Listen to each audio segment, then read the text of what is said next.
Brendan Carr, the new FCC chairman, has been calling for lifting the cap completely. He's also backing a merger of Nexstar and Tegna, creating the largest TV station network in the nation. Nexstar, as you may know, owns News Nation, which is a very liberal cable news network with its primetime host, Chris Cuomo. Newsmax opposes the Nexstar merger, warning it would reach 80% of the United States and be in violation of congressional law. Well, President Trump put it very strongly. He was not going to support any expansion of any network. If you read what he says, we need to have smaller station groups, not bigger ones. And he also says most of these networks are fake news. Obviously, the president said no way. No special waivers for this company. They don't have a right to reach 80% of the United States. It's bad for consumers. It's bad for conservatives. So please call your congressmen and senators and encourage them to support President Trump in opposing the FCC's plans to lift the caps and support the Nexstar merger. We need to go against that completely. All right. Stay with us. We'll be right back.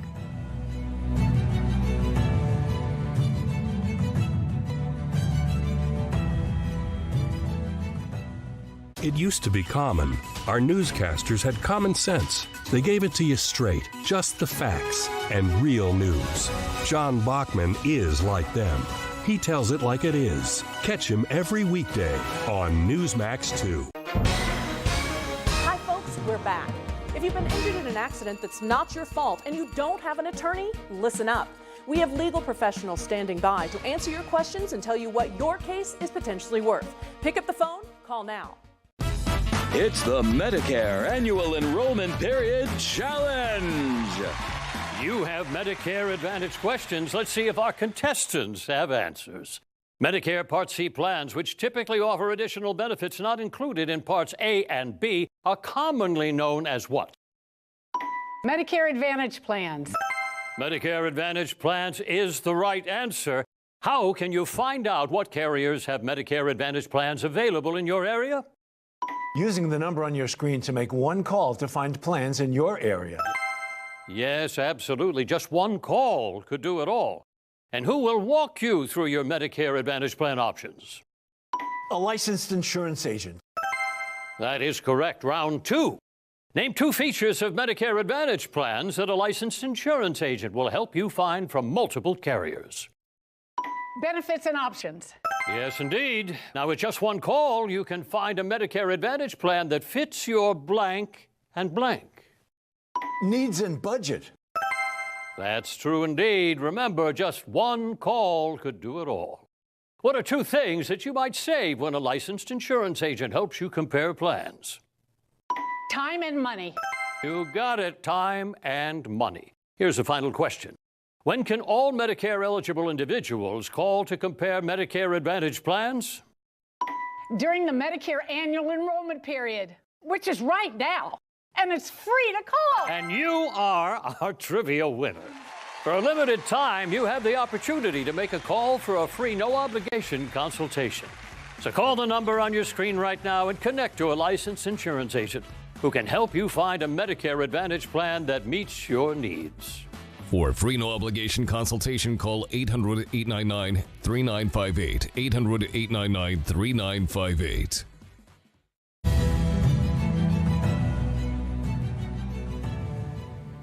Just continuing to break down the last story, I think it's time for FCC Chairman Brendan Carr to actually go, because it's clear that President Ronald Reagan actually implemented this 39% cap to avoid what we're actually currently trying to stop right now.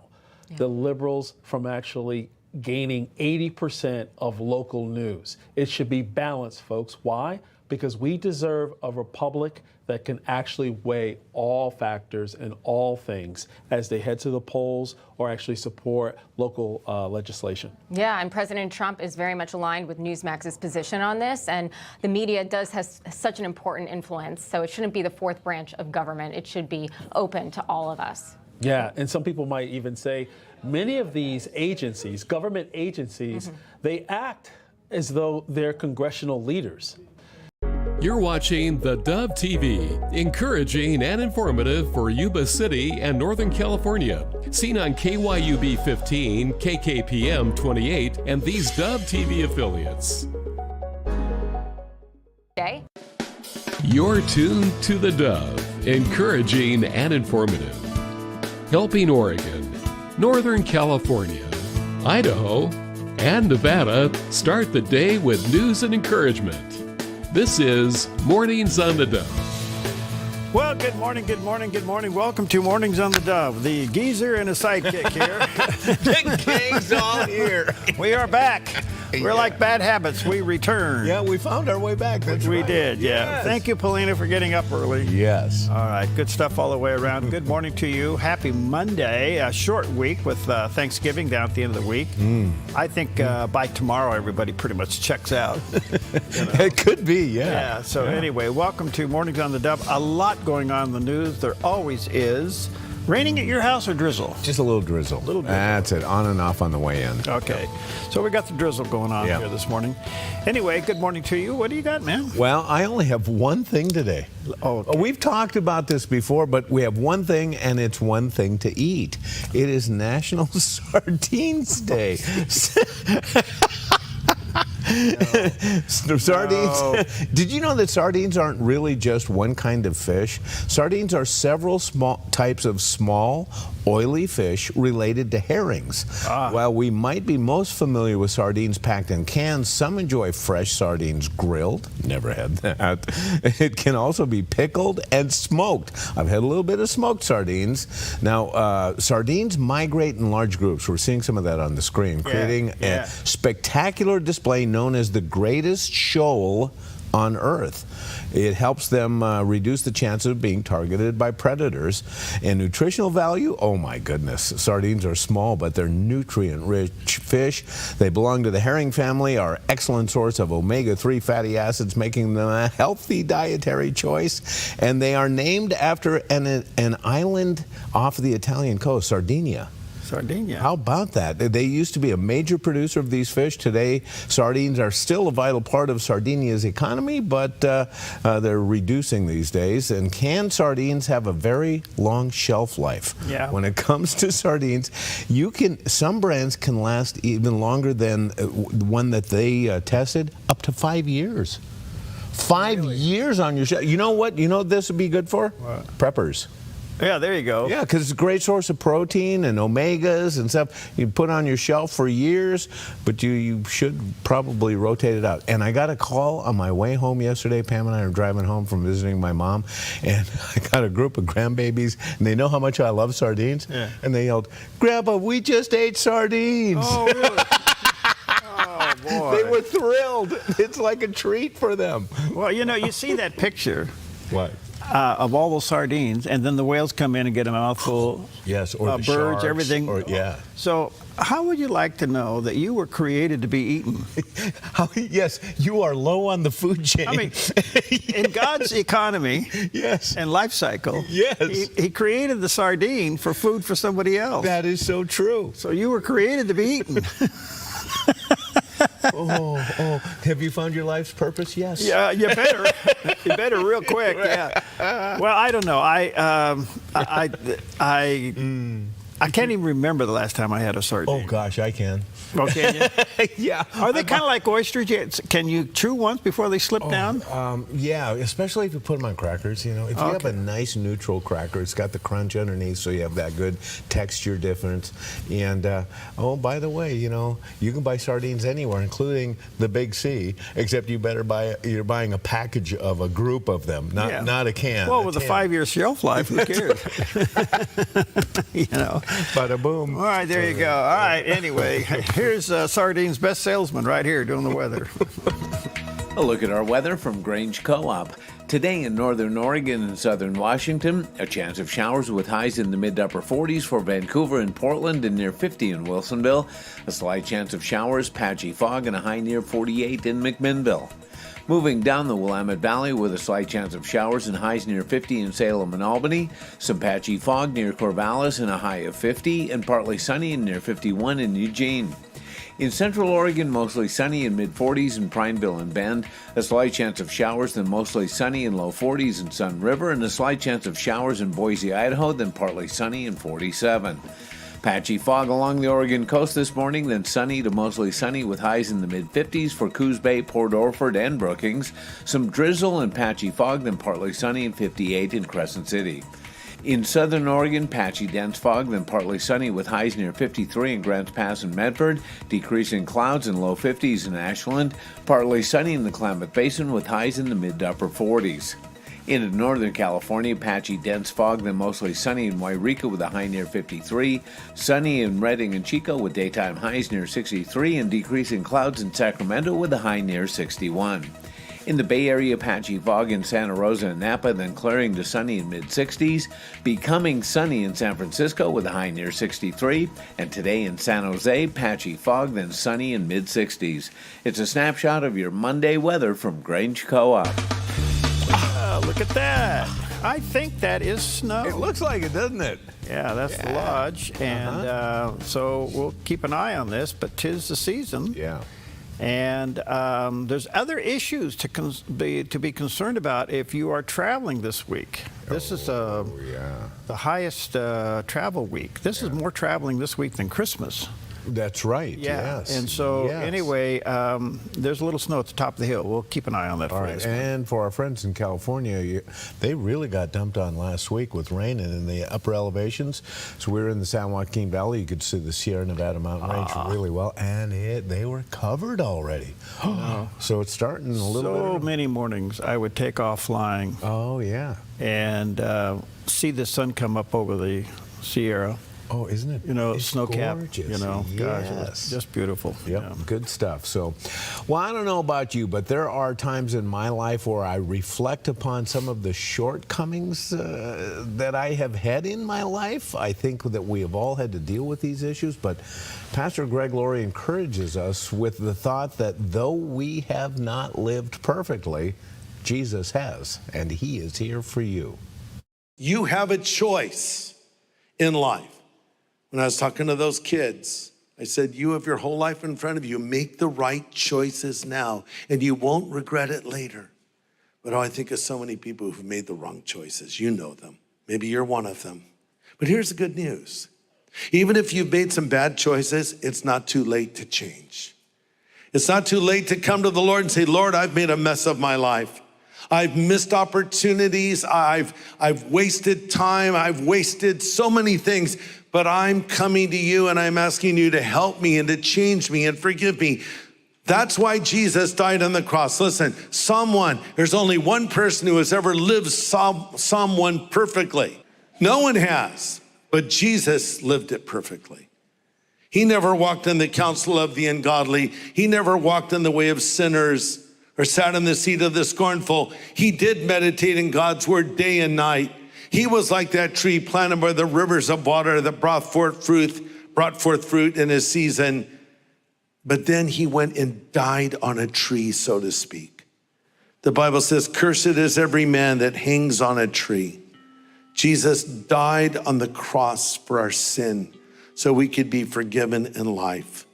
And so we could spend eternity with him. Jesus says, narrow is the way that leads to life, and few there are that find it. Yes, it is the road less traveled, but it is the best road. And as far as I'm concerned, it's the only road.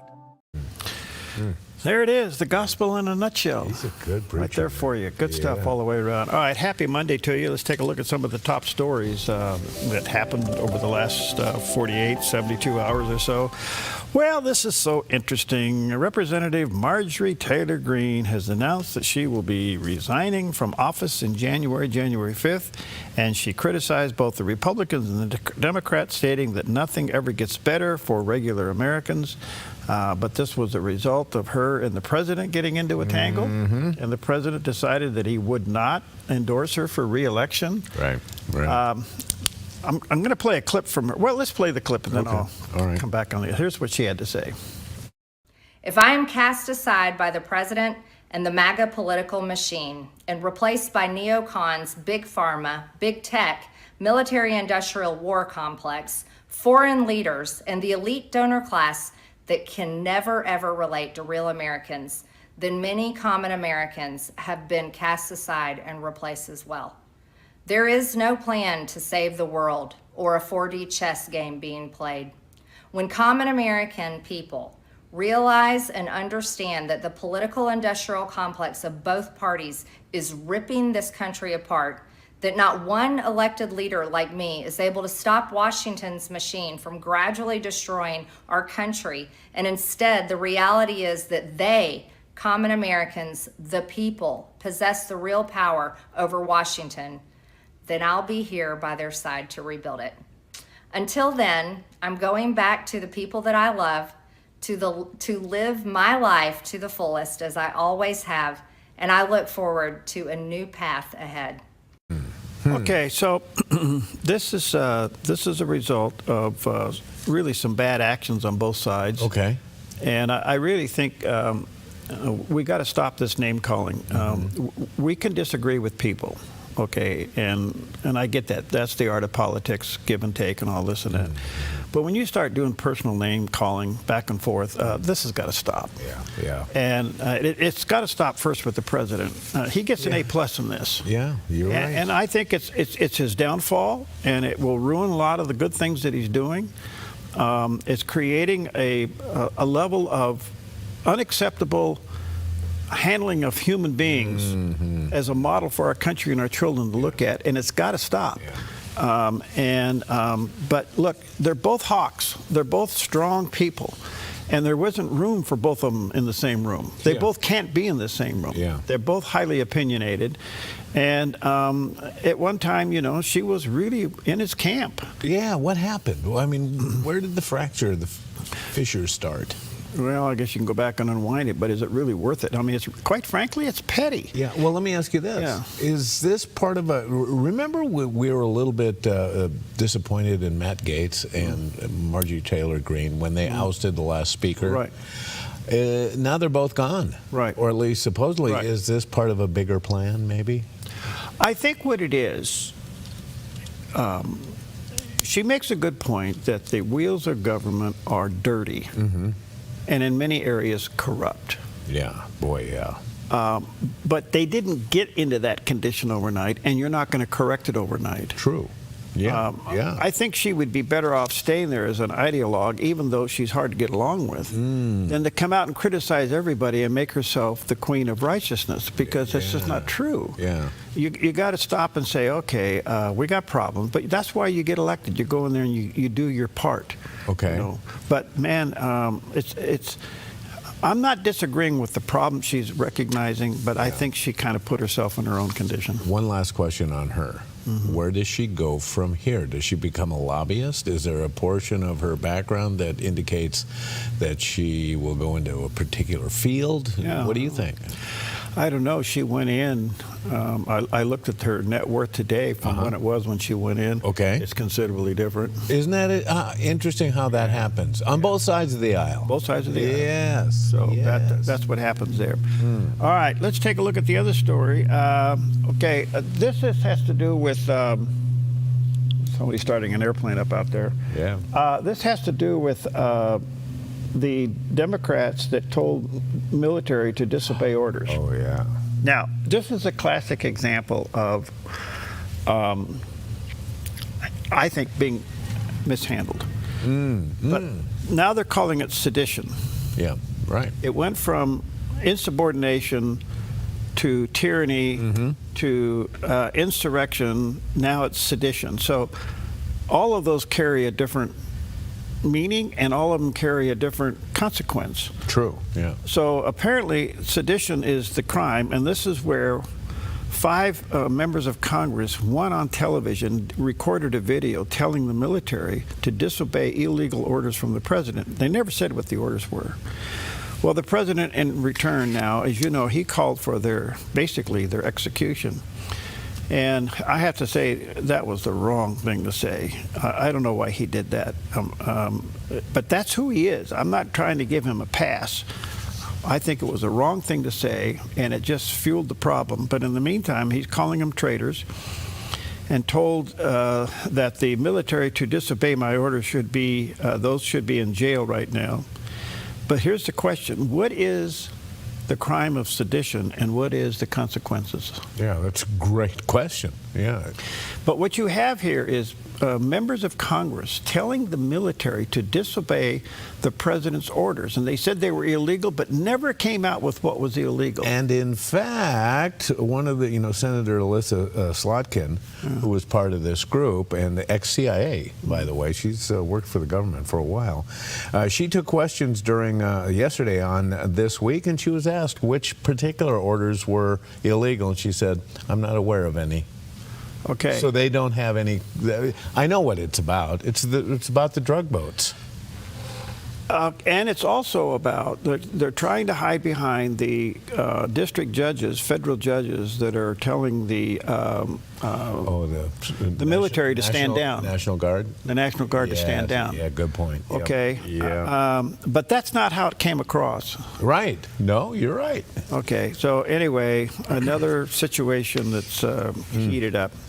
All right. In the meantime, Secretary of State Marco Rubio hails the Ukraine peace progress. Apparently they're close.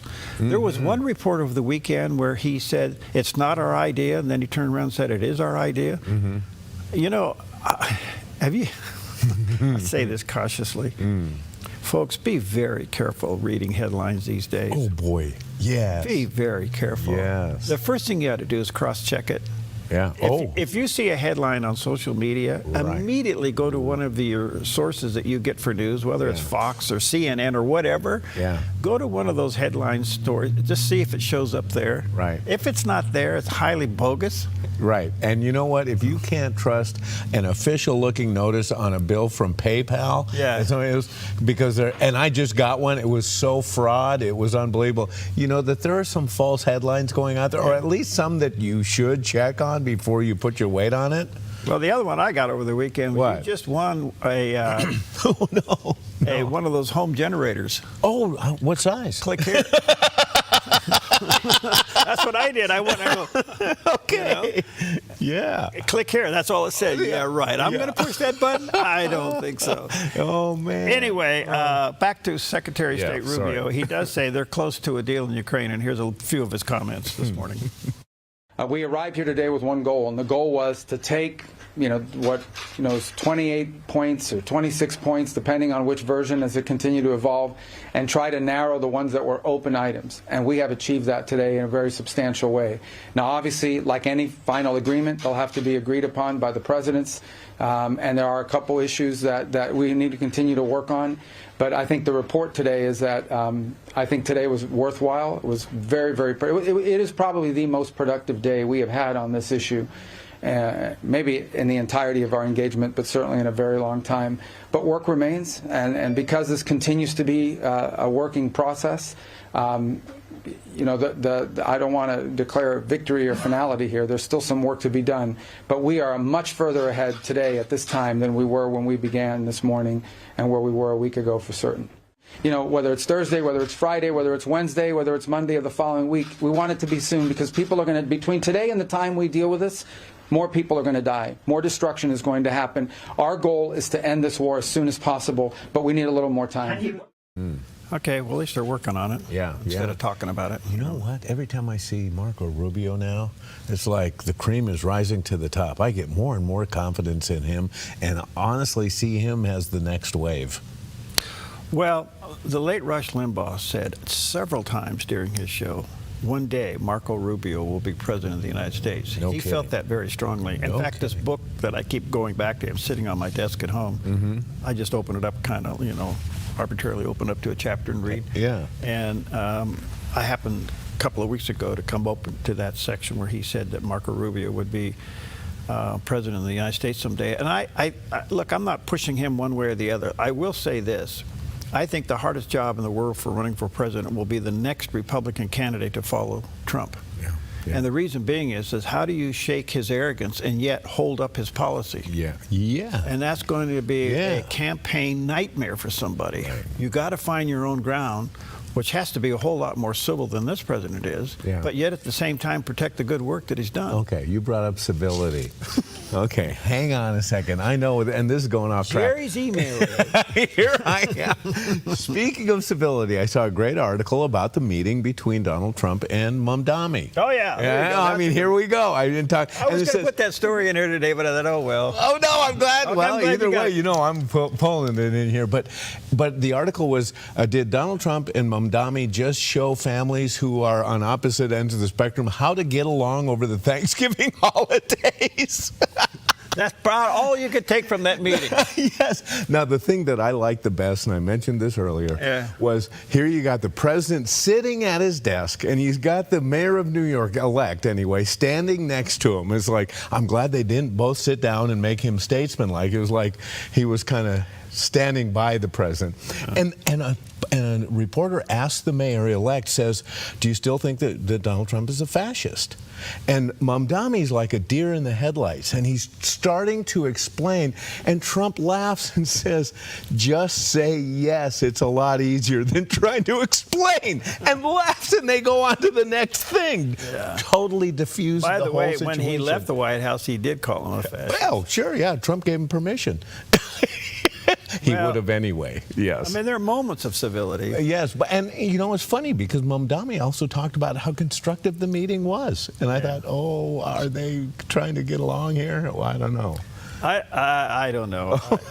I think that the word that I was trying to, the word that I walked away from reading that article was that President Trump was trying to tell Mayor-elect Mamdani, hey, boy. Yeah, I think you're right on track. Yeah, hey, boy, I really think you better slow down, put some common sense in this. You know? Yeah. Anyway, we'll take a common sense break. We'll be right back and have some sardines while we're doing it. All right.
No budget. We didn't know what we were going to do. And this was the camera, one of them. We used 4 cameras. These are recreational cameras that somebody would have to take pictures of the kids on vacation. We had a switcher about this big, and we went to Lowe's and bought aluminum lights that had the clamps on them. So that was our lights, these were our cameras, and our mics came up through the table through holes. And that's how we launched. The Dove TV, broadcasting 15 years. Applegate River Golf and RV Resort, a pristine 9-hole course alongside the Applegate River. Their clubhouse offers a golf simulator experience. The RV Resort is adjacent to the golf course with convenient pull-through parking. Applegate River Golf and RV Resort. Information at applegaterv.com. I wanted God to heal and to make everything better. I wanted him to do something, and it wasn't happening. I was consciously drinking to die. That was my intention. So every time I did wake up, I would be so angry because that meant I was going to have to deal with everything that I was trying to run away from. I told God that if he gave me one more chance, he could do whatever he wanted to do. Monday on the 700 Club, right here on the Dove TV.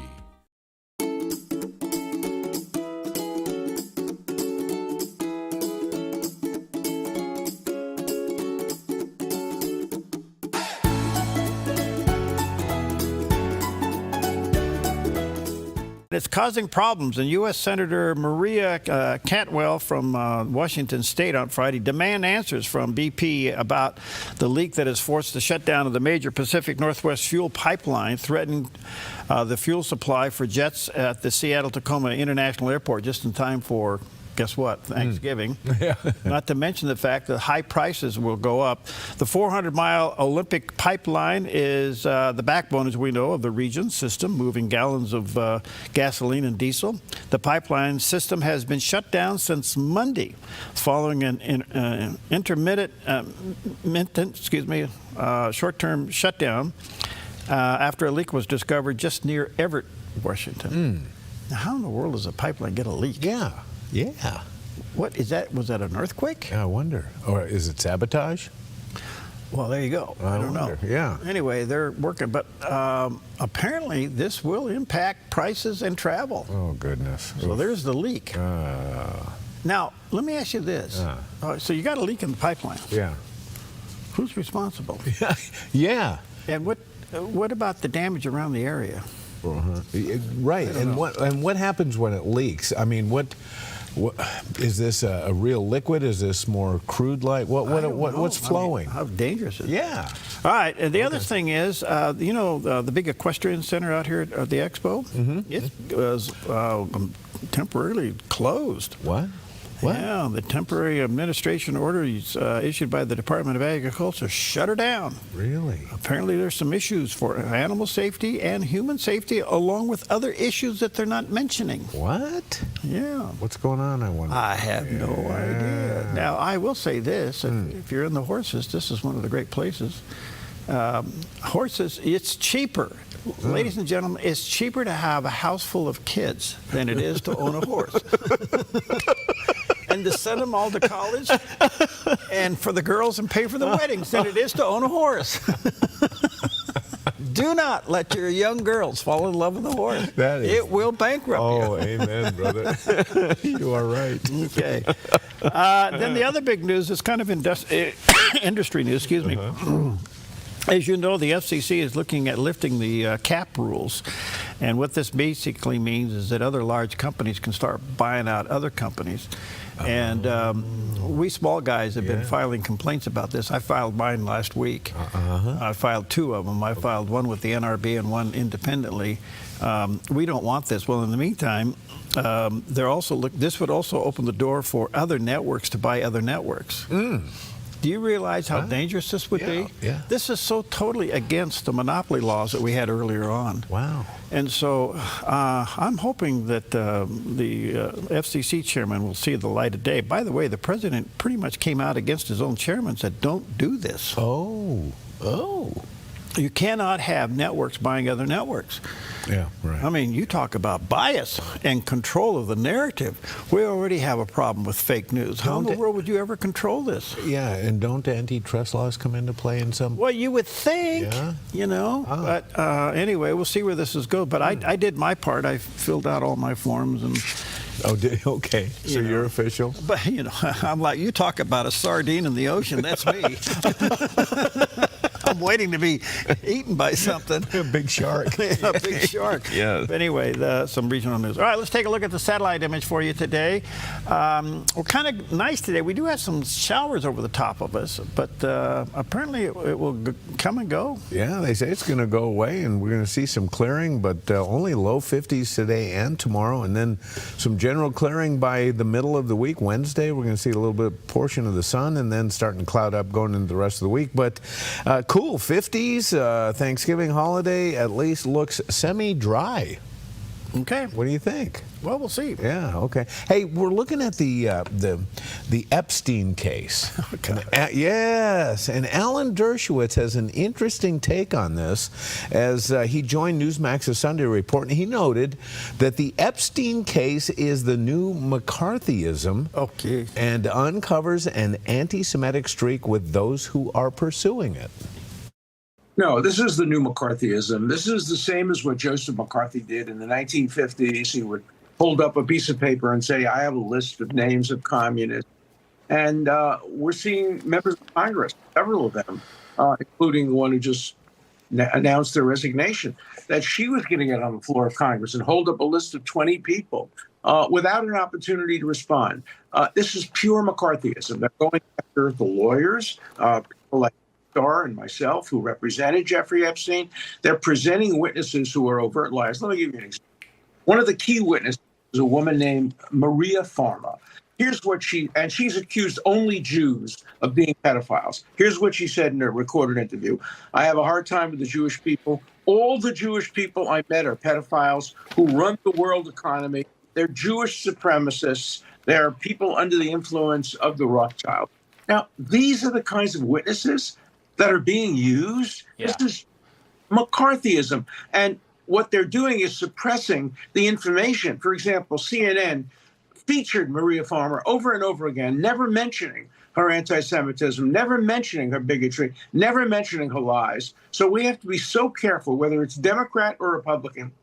If somebody's accused, as I was falsely accused, you must have an opportunity to respond and prove your innocence, which I was able to do.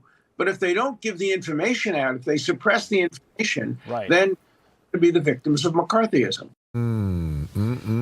So throw that together with news media's consolidating, like media consolidating, and controlling the masses of people. This is not good. This is not good. So, all right, we'll take a I don't know, sardines. That's not good for breakfast. Would you eat one for breakfast? Oh yes, protein, man. Yeah, protein. It's packed in olive oil. Oh, it's got omegas. It's got all kinds of good stuff. I know the donuts have proteins in them. We'll be right back. I say hallelujah, you're still my God. You're still my God. The questions keep us. The Lennox iComfort S30 thermostat can sense changes in your environment. It even knows when you come and go. So now your home's most important system is also the smartest. Metal Masters can give you the smartest home comfort system available. It knows when you're away and adjusts when allergens and humidity get uncomfortable. Trust Metal Masters to provide perfect air for your family. Lennox. Air is life. Make it perfect. Come fall in love with Northridge Senior Living, where contemporary sunlit interiors meet old world elegance. Walk through our lovely hallways and enjoy the fun staff-led activities. Forge lasting friendships with other residents and our exceptional caregivers. Dine in style. Gather near the fireplace under breathtaking chandeliers. Our reasonably priced apartments are spacious with private balconies. Northridge is Christian owned and operated, pet friendly, and only 2 blocks from Asante Rogue Regional Medical Center. On-site 24/7 in-home care is available. We also offer senior adult daycare where your loved one can spend the day with us and the evenings with you. Northridge Senior Living, your home. Finding that next great series to binge watch is fun, but your neck, shoulders, and body don't count that as me time. Hi, I'm Tamara Miller, owner of Organic Element Spa, and I invite you to put down the remote, get off the couch, and schedule yourself some real me or we time with your favorite service, like one of our many massages, couples massages, or facials. Your health, safety, and comfort are always top priority with us at Organic Element Spa. We can't wait to see you. Book your appointment today.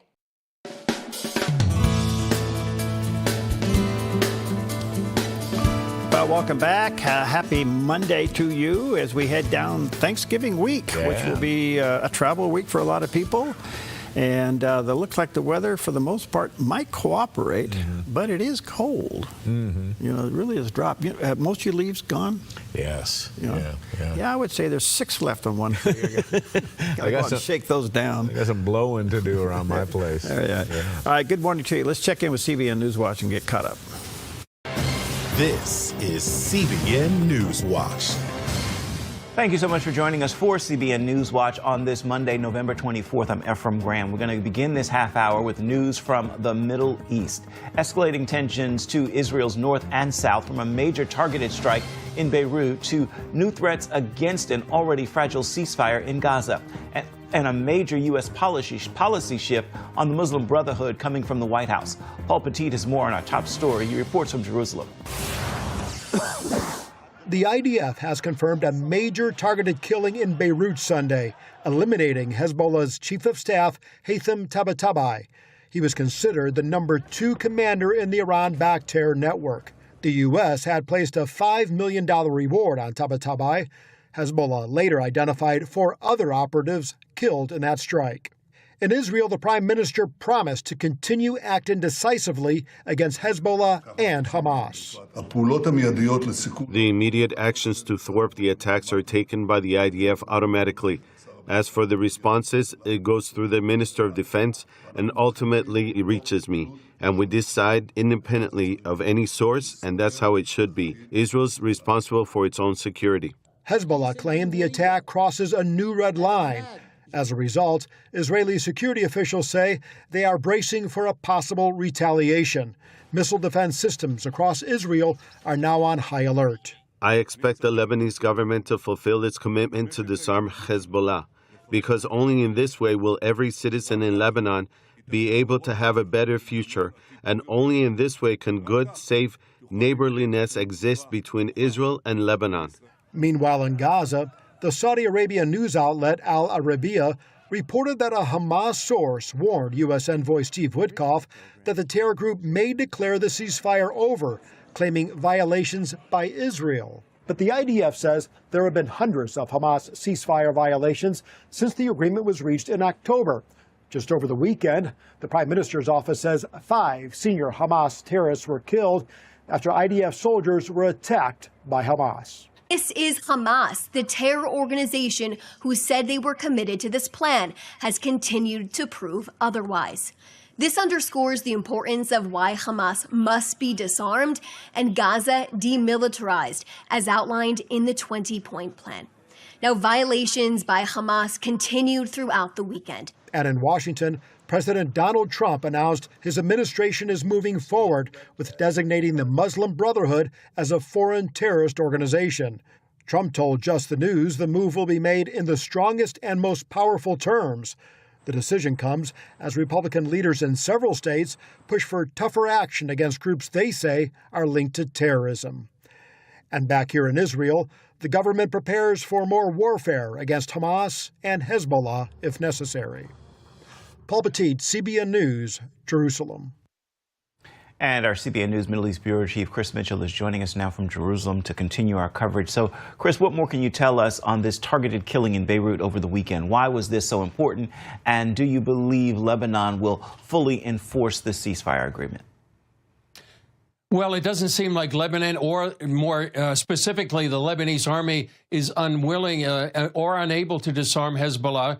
So there's no enforcing the ceasefire agreement by them. So it seems very important, Ephraim, and it's this targeted assassination. This man was part of Hezbollah's founding generation. He had extensive military experience throughout the Middle East, Syria and Yemen, as well as other areas. He was the commander of what's called the Radwan unit. He was directly involved in the planning and directing of attacks on Israel's northern border. So what Israel's doing is trying to finish its effort to defeat Hezbollah, that where the ceasefire agreement that was in November of 2024 seemed to stop. And what Israel wants to do, and what it's doing almost on a daily basis, is trying to stop a northern October 7th and prevent Hezbollah from rearming and regrouping so that they pose a threat to Israel's northern border once again, as they did before October 7th. Hamas continues to violate the ceasefire agreement despite saying Israel violated. What are the next steps? Could there be another strike from Israel? Well, I think there will be another strike with Israel, perhaps a limited strike, but a return to full operations against Hezbollah seems to be on the table. There was a warning a couple of weeks ago by Israel's defense minister, Yaakov Katz, where he said that IDF was prepared to go in and had developed operational plans to do that. In the meantime, there could be political and diplomatic pressure on Hamas. But Hamas, as the spokesperson for the prime minister said, it's resisting disarming or following the Trump peace plan because it wants to maintain its weapons or give them to a Palestinian entity, and they want to be part of a future Palestinian entity in Gaza, something that the Trump peace plan forbids. All right, good stuff. Well, we'll keep an eye on it for you. All right. Well, it is Thanksgiving week, and I just stuck my head outside. Yeah? Is it rain or a fog drizzle? Oh, that's a good question. Yeah. I have a funny feeling it's a fog drizzle. Fog drizzle. Yeah. Here's a guy that's always foggy. He does the weather here. A look at our weather from Grange Co-op. Today in northern Oregon and southern Washington, a chance of showers with highs in the mid to upper 40s for Vancouver and Portland and near 50 in Wilsonville. A slight chance of showers, patchy fog, and a high near 48 in McMinnville. Moving down the Willamette Valley with a slight chance of showers and highs near 50 in Salem and Albany, some patchy fog near Corvallis and a high of 50, and partly sunny and near 51 in Eugene.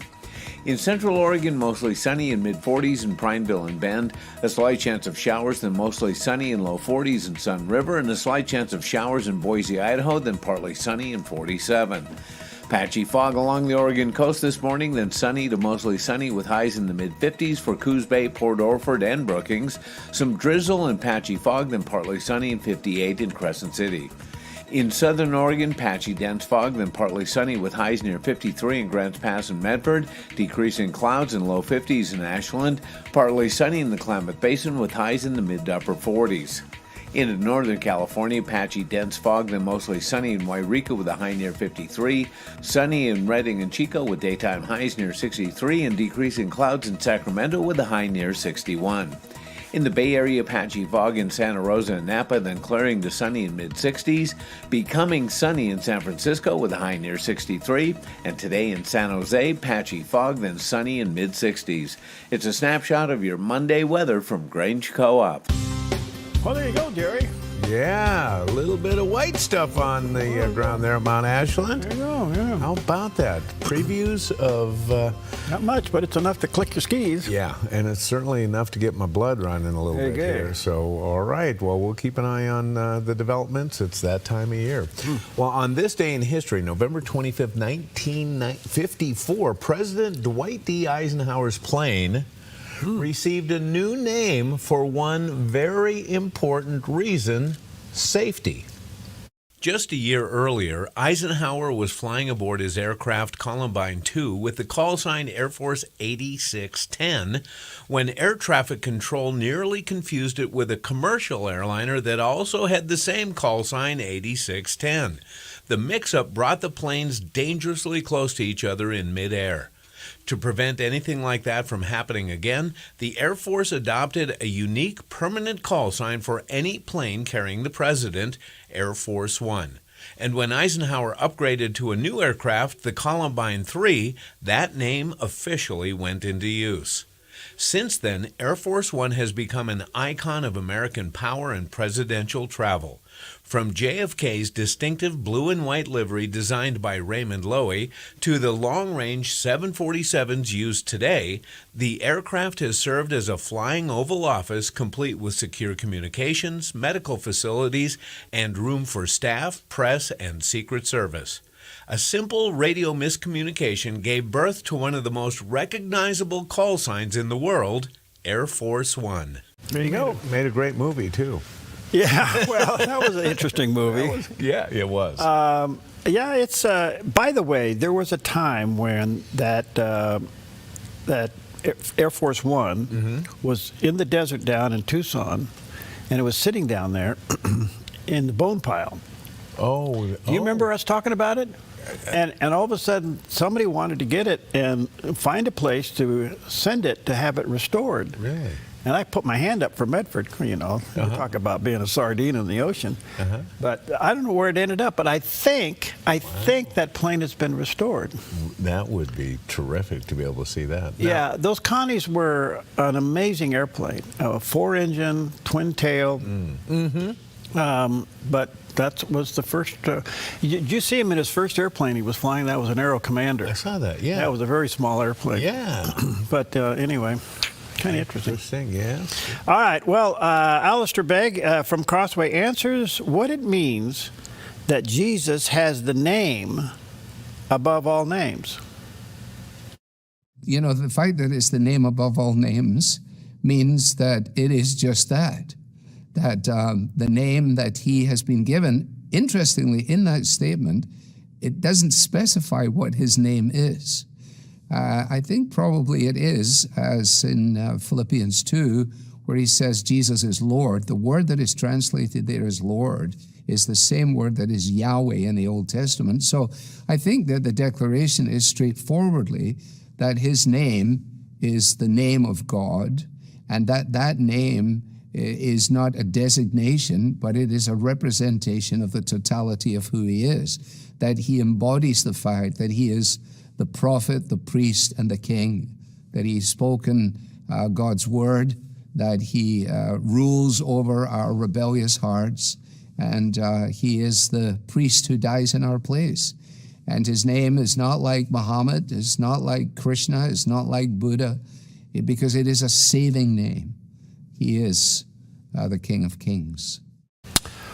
Well, there you go. The name that's above every name. So, do you think of it that way? Do you reverence the name? Do you respect the name? I really cringe when I hear it's taken in vain. Oh, yeah. Do you ever tell somebody not to do it? Yeah, those who are near and dear to me, and especially the little ones. Yeah. Yeah, because sometimes our slang even is disrespectful. You know, we substitute. You know, I've heard it said that that heck is where you go when you don't believe in gosh. we freely substitute words that represent a softer image of what a slang word. You know, it's interesting how we do that, though. Well, dang it, we're going to take a break. We'll be right back.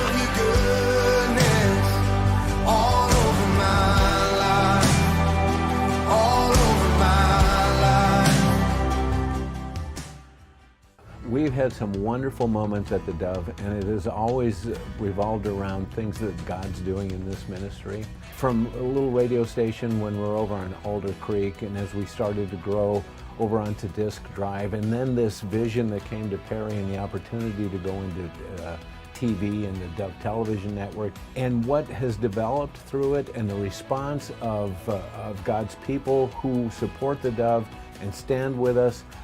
It's been absolutely stunning, not only the growth that's happened in the Dove, but the impact that the Dove has had on listeners and viewers. This is all a supernatural thing. God's fingerprints are all over it, and I am never, ever, I never ceases to amaze me how active the Lord has been involved in this ministry and been nothing short of miraculous.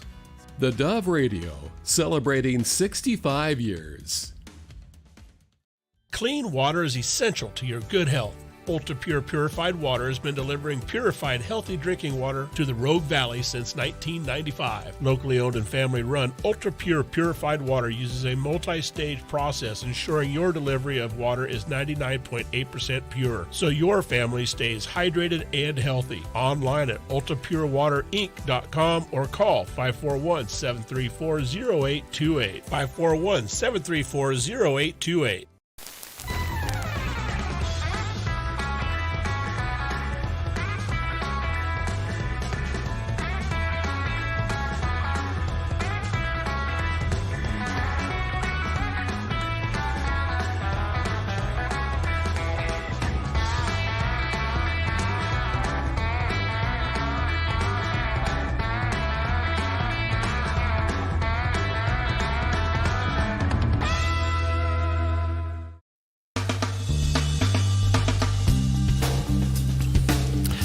right, welcome back. Let's see, about 12 minutes before the top of the air, Bear Grylls, quite a guy, spoke with the British daytime magazine called This Morning, and about his book called The Greatest Story Ever Told. It's about Jesus, and then he says why he wrote this book, and here's what he had to say. Well, I think so few people, myself included, grew up knowing the real story. You know, the unsanitized, un-Christmassy, kind of like, you know, nice story of it all. And the real story is so kind of shocking and beautiful and exciting and sort of challenging. And I don't know, I think a lot of us grew up with the stories. You know, you might know the story of the Good Samaritan or the Nativity play, but actually the whole story is so sort of life-enhancing and life-empowering and challenging and sort of beautiful. And I just thought, people don't read the Bible. I mean, it's hard to read. You know, I think if you have faith, then it's obviously milk and honey and it's amazing. But I think just to read it straight is hard for people. And I think this is like a really brilliant sort of bridge into faith. I think people are really hungry for purpose and meaning and finding kind of light and love and home in their life. And this was just, I don't know, I just thought nobody's ever done this. I mean, a pastor in America wrote to me this morning, I got it, he said, I had no idea. This is like John Grisham's written the Jesus story. And I thought, that's kind of, it's actually a good Stick that on the back. Straight away. So it's been, yeah, as you said, it went to #1. I never expected that. It's just been a beautiful... Bear Grylls, some of his programming is amazing. Now, he's very outspoken in his faith, but you see some of his, he's a survivalist. He does these shows where they go out into these barren wilderness areas, and it's about surviving in there. He was a Special Forces, in British Special Forces. He holds a world record. He holds the world record for the furthest non-parachute deployed fall from an airplane and surviving. He jumped out of an airplane at 16,000 feet and his main chute didn't deploy. And he fell for and he cut away, but he was too low for the secondary to hit, and he hit the ground. And he broke his back. They said he would never walk again. This happened in '96. Really? And you see him now. The guy is fit. He overcame it, obviously. But boy, he has relied on his faith, and he is very outspoken in it. If you have a chance to see any of the Bear Grylls programs, watch it. I mean, it's really good stuff. So why would anybody jump out of a perfectly good airplane? That's a great question, especially asked by a pilot. I love it. Well, they make airplanes now with their own parachutes. You know, that's the Cirrus series of aircraft. Yeah. Both piston and jet airplanes, they have parachutes in them. I have seen some of that, yes. Yeah, it's kind of like the ultimate thing. You know. It seems to be, yeah. But you'll walk away from it, but yeah. Well, be a little scary. You've told me what that means about walking away from a landing. Well, any landing you can walk away from is a good one. There you go. And if you can take your luggage with you, it was excellent. Excellent. All right, we got some great guests coming up. John O'Connor will be with us. Lots to talk to him about, especially with the upcoming argument of the tariffs decision before the Supreme Court. So we'll see what's going on with that. Hey, check this out. I heard a report on the way in, and they said that this year, porch pirates, people who steal packages from your porch, from UPS or whatever, Amazon, whatever, their theft total will equal $15 billion. Okay. $15 billion worth of stuff. They said that up to a third to a half of people who have deliveries given to their front have had stuff stolen. Can you imagine? Well, when you see the videos and you see who's stealing them. Right. I mean, it looks like everyday people. Well, and then it also... Women are doing it. Right. It spurred the... Right. Yeah. Yeah, you think people that, hey, you don't even look like a criminal and you're stealing this. But then now we see this thing where they're, loading up the packages with little explosive devices and glitter and powder and stuff like that. And some of those videos are pretty funny to watch because people are taking it off the porch and it blows up and they fall down and they get glitter and then they take off running.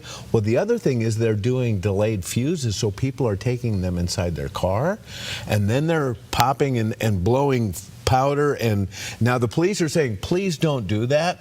We don't want people driving down the street with your stolen package and having some incendiary device because somebody innocent might get hurt in the process. So the argument becomes, who's responsible then? And the delivery companies now are taking pictures of your package sitting at your door. That's right. That is right. So they're proving that they delivered it. They delivered it. Right. And if they have your phone number, they'll send you a picture of it being at your door, your gate, or whatever. Yeah. Okay. So, well, that's a good point because we're seeing more and more of these. We're going to do this. We're going to deliver with drones. I don't think so. Well, we've seen some very interesting thefts recorded on these doorbell cams, and that's where all this is coming from. Okay. But none quite like this. Take a look at this one. Some neighbors borrow sugar, others borrow tools, but in one family's case, their surprise visitor borrowed dinner. A family in British Columbia ordered DoorDash, but they didn't make it to the front door quite fast enough. According to the homeowner, the bear casually wandered right up to the front door, took one look at the takeout bag sitting on the porch, and helped himself like he'd done this 1,000 times before. The bear grabbed the takeout bag, paused like he knew exactly what he was doing, and then strolled off with it, all caught on porch cam video. Now that. Why would anybody leave food there? Why don't they ring the doorbell? That's a great question. I didn't understand the whole premise here on how this happened. It would never work at my house. My dogs would be eaten like that. So, so people are now leaving drop-off boxes? Yeah. I didn't realize that, we all see DoorDash out there. I didn't realize they drop food off at your door, though. I mean, I know they deliver food, but I didn't think it was a drop-off. I didn't think so either. And how long is food good? Especially some of the food we order, fast food, most of it's still warm, right? I mean, how long can it sit on your porch and it still be good? Well, first of all, there's a bear in your neighborhood?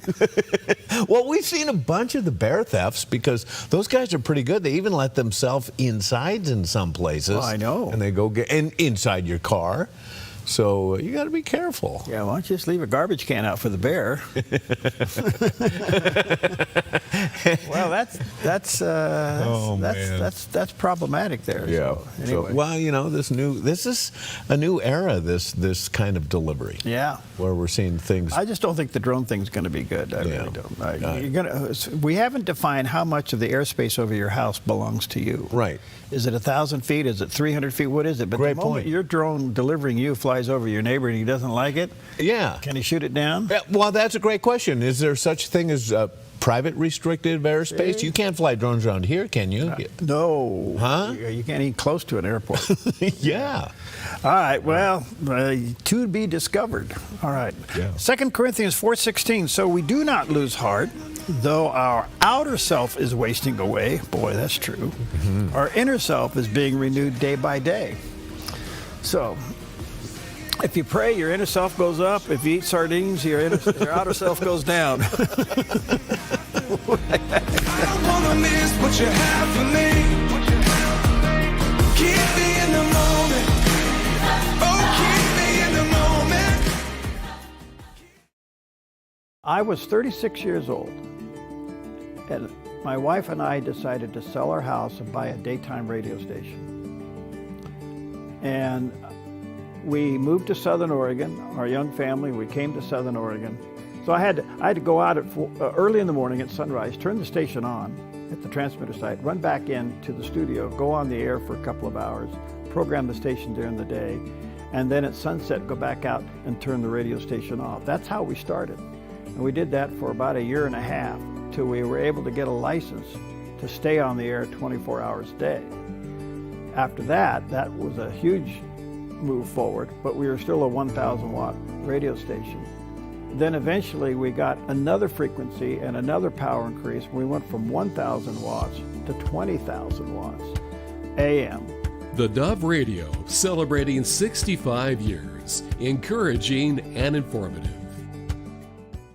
Applegate River Golf and RV Resort, a pristine 9-hole course alongside the Applegate River. Their clubhouse offers a golf simulator experience. The RV Resort is adjacent to the golf course with convenient pull-through parking. Applegate River Golf and RV Resort. Information at applegateRV.com.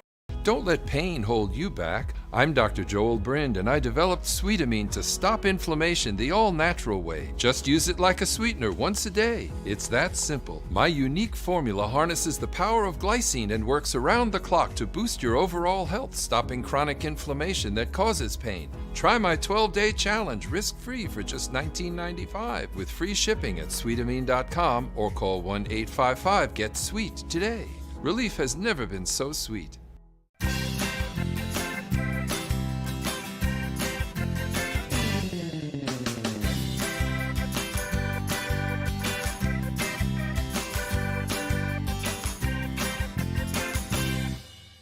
Hi, I'm the SOS Alarm guy, here to tell you about a great deal. SOS Alarm will not only beat any internet deal, but will install the system too. So burglars, beware. SOS Alarm for security and beyond. Every day in Southern Oregon, lives are shaken by poverty, violence, and hardship. Last year alone, the Salvation Army reached more than 11,000 people in Jackson County with food, shelter, and critical support. Behind every meal served, every family housed, and every life restored, there's a volunteer making it happen. Please join us. There are many ways you can volunteer and make a difference in someone's life today. The Salvation Army doing the most good together. This message made possible by the Oregon Health Authority Hospital-Based Intervention Grant. Preaching the gospel and equipping the saints in a way that only Todd Friel can. Wretched, weekdays and weeknights on the Dove TV. Encouraging and informative.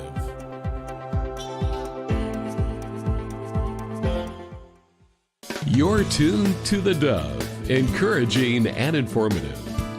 Helping Oregon, Northern California, Idaho, and Nevada start the day with news and encouragement. This is Mornings on the Dove. Well, good morning to you and happy Monday. Welcome to Mornings on the Dove, where we have the geezer and a sidekick here. That's right. We're back. Anyway, good morning to you. A lot going on in the news. There always is. This is a travel week. Mm-hmm. A lot of people will be traveling. I'm kind of taking... I think starting tomorrow, things will start to check out, you know. Okay, yeah. Thanksgiving this Thursday. Hopefully you are truly thankful. In spite of all of the anxieties and the frustrations and the ups and downs of emotions, we still live in the best country in America. There's plenty to be thankful for. It's not perfect, never will be, because humans are involved. Well, you got that right. You know. And speaking of humans, are air traffic controllers back at work? Are the flights going to be on time? How's it going to work this week? I think, from what I understand, they're doing pretty well getting things back up. Now, there may be a few bumps here and there, but they were really working hard to get things back to normal. We have a story coming up a little bit later on that there may be a fuel shortage problem at the northern part of our West Coast, Seattle, Tacoma, maybe into Portland because of the pipeline leak.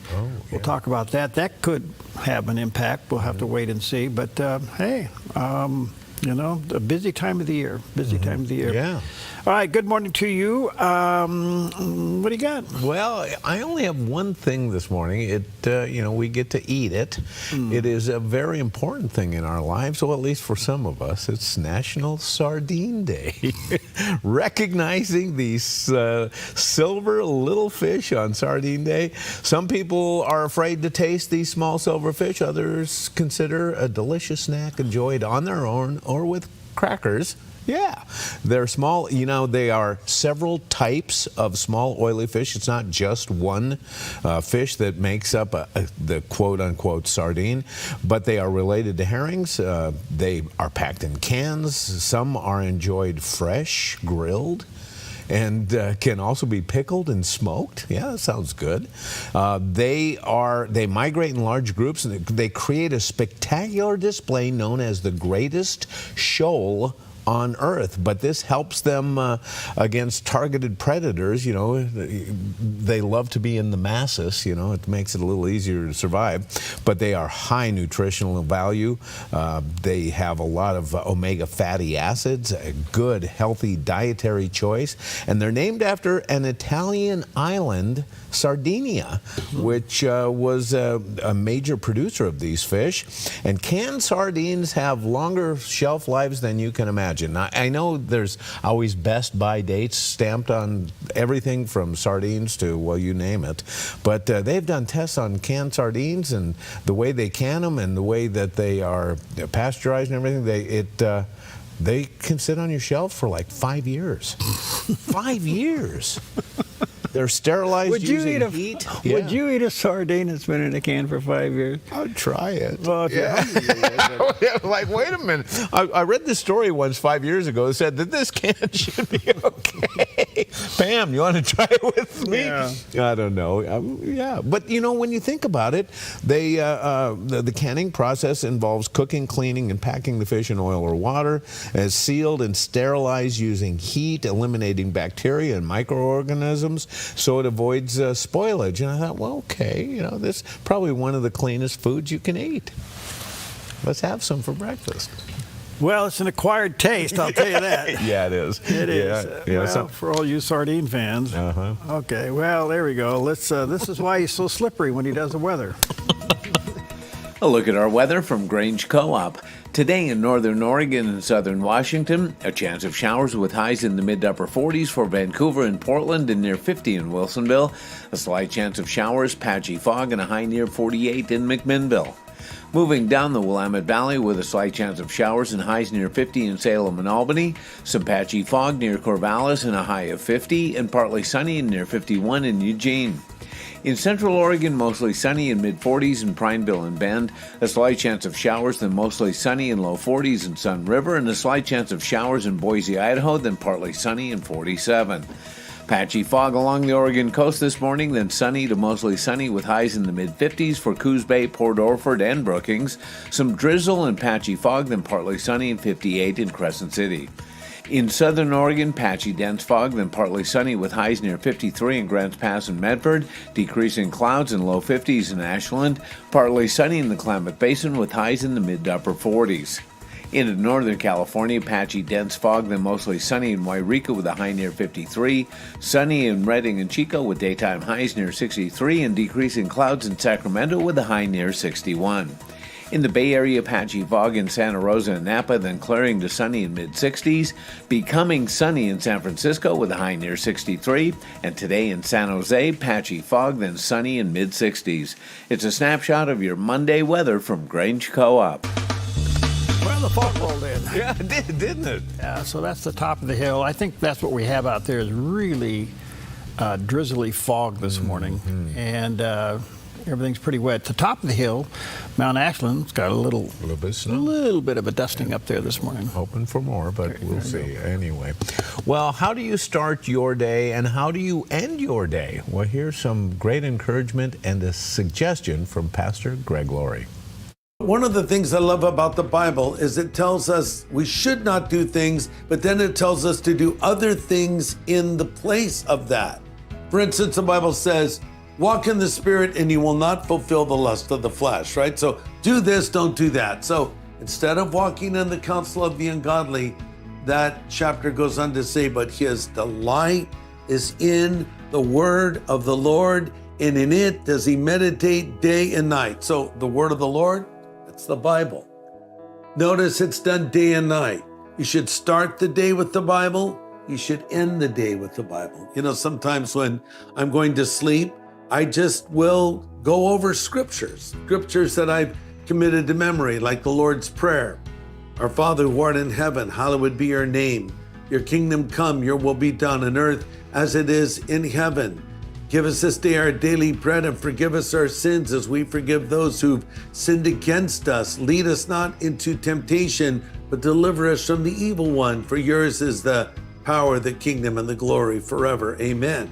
Or maybe Psalm 23, the Lord is my shepherd, I shall not want. He makes me to lie down in green pastures. He leads me beside the still waters. He restores my soul, and on and on. Great verses go. And it just sort of resets your mind, you know? Start the day with Scripture, end the day with Scripture. And by the way, the word meditate means to ponder. You know, in Eastern meditation, one tries to empty their mind while wearing Lululemon and sitting in a lotus position. In biblical meditation, one seeks to fill their mind with the Word of God. Don't do this. Walk in the counsel of the ungodly. Do this instead. Fill your mind with the Word of God. If you do that, you'll be a happy person. There you go. Amen. Yeah. Well, that explains why there's so many people walking around with empty heads. Yeah. Good. That could be. There you go. Yeah. All right. Good morning to you. Well, good advice. Take time to be in the Word every day. That's why we provide for you the Word for You Today devotional. And that's where I was early last week, was in the global board meeting of this. Right. And it's really something to know that 288 million people consume this. That's stunning. Worldwide. Truly. So if you don't have a copy, we'll send it to you absolutely free. It's just our way. We want to be in your eyes with the TV, your ears with radio, and in your hands with the Word of God. So give us a call, email us, text us, whatever, and we'll send one out to you. All right, let's take a look at some of the top stories over the weekend. And, well, this is kind of an interesting. Marjorie Taylor Greene decided she's had enough of Congress. She's resigning. Has she had enough of Congress, or has she had enough of the rub with the president? What's going on? Well, in her exiting speech, now she's going to leave Congress in January 5th.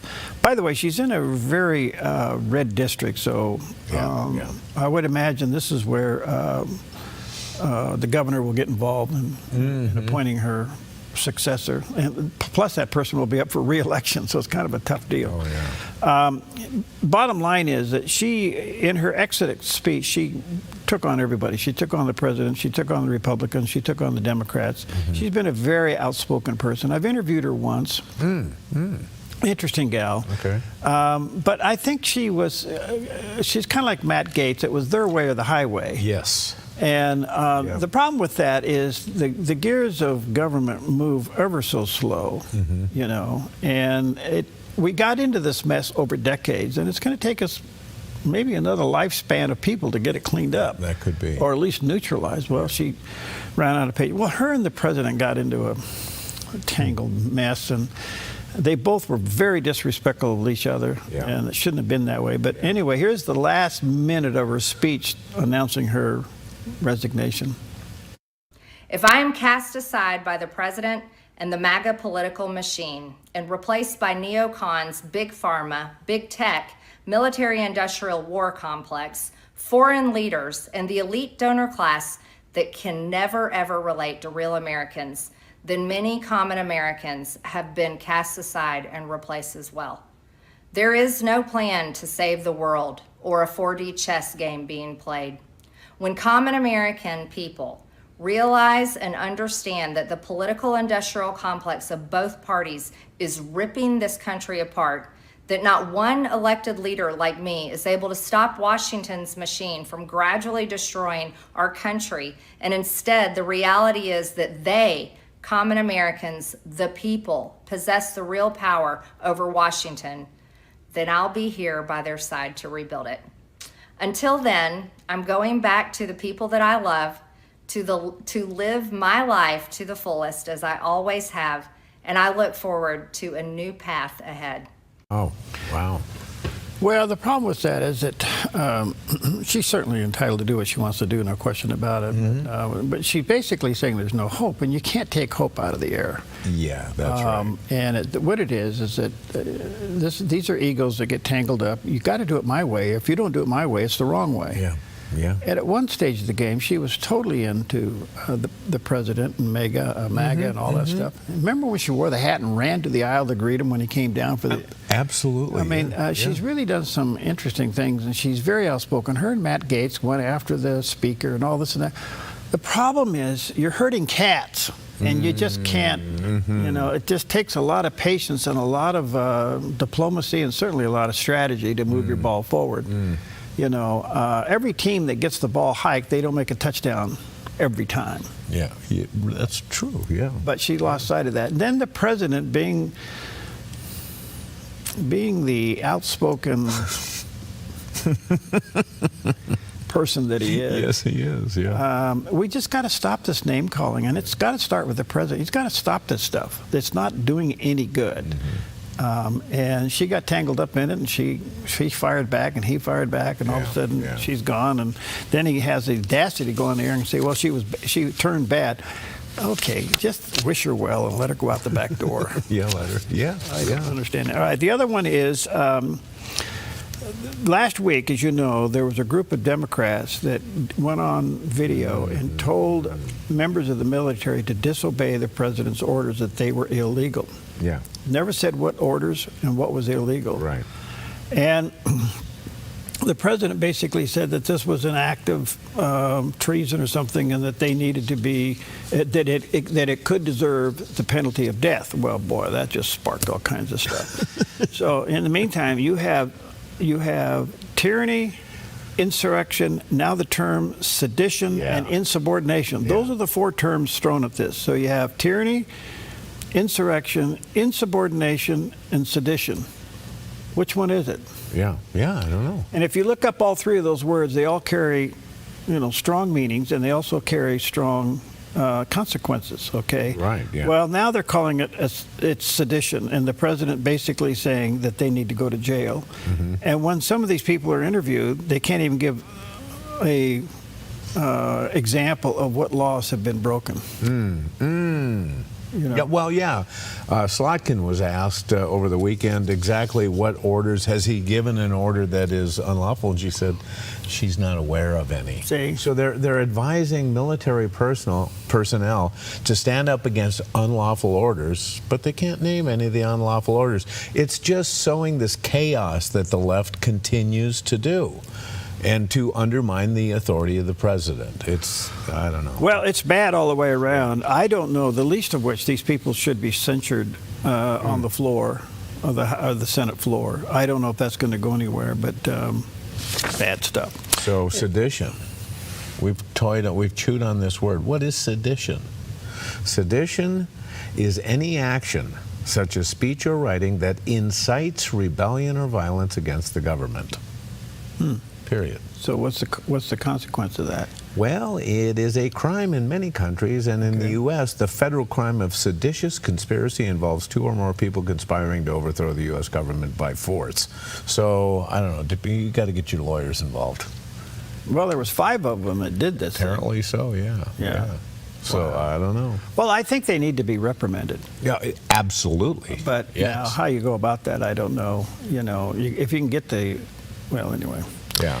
The other story is that they're trying hard to bring the war between Russia and Ukraine to an end. This is like herding cats. Yeah. Gosh, this is horrible. Well, in the meantime, Secretary of State Marco Rubio said yesterday they're really, really close, but they needed a few more days, and here's what he had to say. We arrived here today with one goal, and the goal was to take is 28 points or 26 points, depending on which version as it continued to evolve, and try to narrow the ones that were open items. And we have achieved that today in a very substantial way. Now, obviously, like any final agreement, they'll have to be agreed upon by the presidents. And there are a couple issues that we need to continue to work on. But I think the report today is that I think today was worthwhile. It was very, very, it is probably the most productive day we have had on this issue. Maybe in the entirety of our engagement, but certainly in a very long time. But work remains, and because this continues to be a working process, I don't want to declare victory or finality here. There's still some work to be done, but we are much further ahead today at this time than we were when we began this morning and where we were a week ago for certain. Whether it's Thursday, whether it's Friday, whether it's Wednesday, whether it's Monday of the following week, we want it to be soon, because people are going to, between today and the time we deal with this, more people are going to die. More destruction is going to happen. Our goal is to end this war as soon as possible, but we need a little more time. Wow. Well, okay. At least they're getting somewhere. I don't know. I think that part of this will end up being open elections in Ukraine. Oh, okay. That's got to be part of the package, and that'll be the game changer. So we'll keep. Anyway, there's some of the top stories on your Monday morning as you head down for Thanksgiving week. And just remember this: you are what you eat. Are you calling me a turkey? No, you. You, a sardine. Okay. A slippery, slimy sardine. We'll be right back.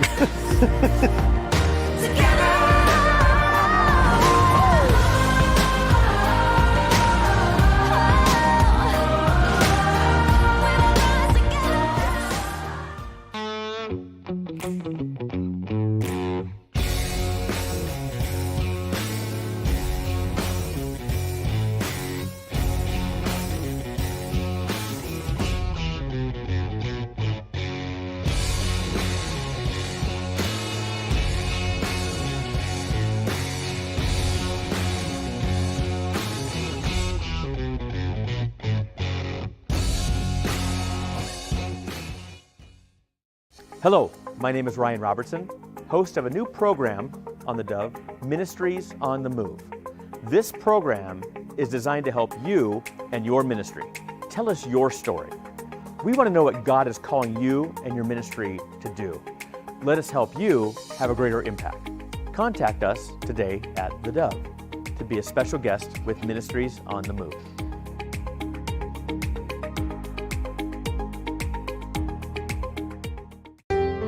Come fall in love with Northridge Senior Living, where contemporary sunlit interiors meet old world elegance.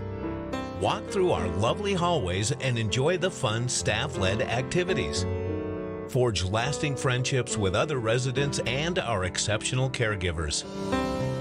Dine in style. Gather near the fireplace under breathtaking chandeliers. Our reasonably priced apartments are spacious with private balconies. Northridge is Christian-owned and operated, pet-friendly, and only 2 blocks from Asante Rogue Regional Medical Center. On-site 24/7 in-home care is available. We also offer senior adult daycare where your loved one can spend the day with us and the evenings with you. Northridge Senior Living, your home.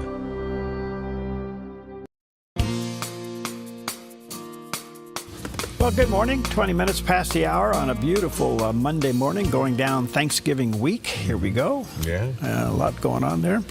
Well, apparently the big pipeline down through the Pacific Northwest has got a leak. Yeah. Just outside of Everett, Washington, and it's causing some problems. And U.S. Senator Maria Cantwell from Washington State is demanding some answers. What's going on, BP? You got a leak. In the meantime, they shut the pipeline down as of Monday because of this leak, and this is going to have a major impact on whether or not there's going to be enough aviation fuel for some of the airplanes on the West Coast, like Seattle, Tacoma, maybe even down to Portland. And this could impact, obviously, holiday travel, not to mention gas prices. So apparently they found the leak. They're working on it. It's a little unnerving to think that the pipeline's got a leak. Yeah. Yeah, and what does that leak look like? I don't know. Are there pools of fuel laying on the ground? I don't know. What is it? What happens if somebody tosses a cigarette? Exactly, yeah. To cause an explosion? Yeah, I don't get... Well, apparently they've located it, and they're working hard to get it fixed, but I don't know what that is. In the meantime, if you are a horse person, if you like horses, I've had my fill of them in my younger days. But anyway, apparently our Expo equestrian facilities here is temporarily closed following a temporary administrative order issued by the Oregon Department of Agriculture. The closure is effective immediately.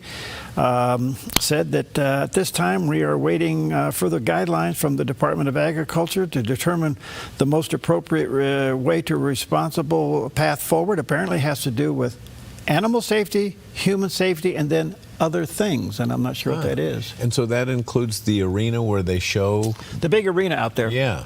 It's really a beautiful facility. Yeah, it really is. And it's nicely... I don't know what the issues are. I don't know if some of the the bleachers are old, or what's going on, or there's not enough room or water. I don't know, but it's been temporarily shut down. So the only thing I can say about horses, they're wonderful. Okay. But okay. But it's easier to have 16 children and put them all through college than it is to own one horse. Yeah, they say, Mama. Do not let your daughter fall in love with a horse. Yeah, don't do that. That was the verse that Willie didn't write about. Mama, don't let your babies grow up to be cowboys. Yeah, that is. Don't get me wrong; they're great animals. Yeah, they're fun, but boy, oh boy, and there is this magical mystery. Mystical relationship between a young girl and a horse that takes place. It's unexplainable. Yeah. But boy, if you make that connection, gosh.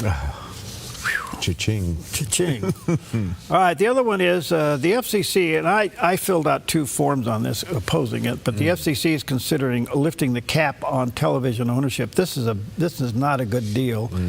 And even the president came out just a little while ago, and I'm reading a little bit of his say-so, but he's basically telling his FCC chairman, knock it off, don't do this. Basically what happens is if the large networks can buy other networks and large TV groups can buy other TV groups, guess what you've just done? You've created the very thing you've tried to avoid. You called monopoly. I was going to say, don't the antitrust laws come into play here? It possibly could. There was a time where you couldn't own radio, TV, and a newspaper. Oh, okay. Because of monopoly rules. All And right. so that got all split up. I was managing KFPK in Sacramento at the time when that happened. It was owned by McClatchy Newspapers. Okay. They owned Channel 13, they owned KFPK, they owned the FM station, and of course they had the Sacramento Bee, and they had the publishings all up and down Central Valley, Fresno Bee and all the other ones. And they had to divest of all of those things. But now the FCC is saying on television ownership, we're going to maybe consider consolidation. Well, let me tell you something, folks. This is not a good deal. We have seen 2 companies in our own backyard consolidate operations and lose local identity. Right, yeah. And it's sad to see where you take companies and stations that have served their community for years disappear and become nothing more than a spreadsheet item for a large corporation. I won't name the 2, but they're obvious. If you live in our area, you know which 2 they are. Yeah. And so I totally oppose this. I signed a petition on one with the NRB, and I sent a letter on another one. I got a question. Yeah. You and the president both oppose this. So is the FCC chair going to listen to you guys? I don't carry much weight. The NRB does. Okay. Yeah. Right. I think the NAB, which is controlled by a bunch of lobbyists anyway, they probably are for it. You know. But, and if you worked for the president, would you dare buck him? well, you can have a bad day. Oh, I would think so. Look at Margie Taylor Greene. Yeah. I don't know. I just wish we don't need this. I don't even know why this is on the table. Right. Leave it alone. Why are you fixing good? Yeah, there's the question. Yes. I don't understand this. All right. In the meantime, let's take a look at Wall Street on this Monday morning. Thank you, Preston. Preston has smart lawn, and you'll get smart. You'll call them. It's just a matter of time. You'll get tired of mowing, water, and fertilizing. The Dow's off 60 points. However, the Nas jumped up 305. Boy, what a split there this morning. And the S&P's up 57. I wonder what's doing all that. Those are odd numbers. We'll take a look at it. In the meantime, let's take a look at the other ones. Gold is down a little bit, but still $4,077 an ounce. That's pretty good. Silver's just below $50, $49.83, and crude oil, look at that, $62.36. You know what? I was complaining about fuel energy prices. Okay.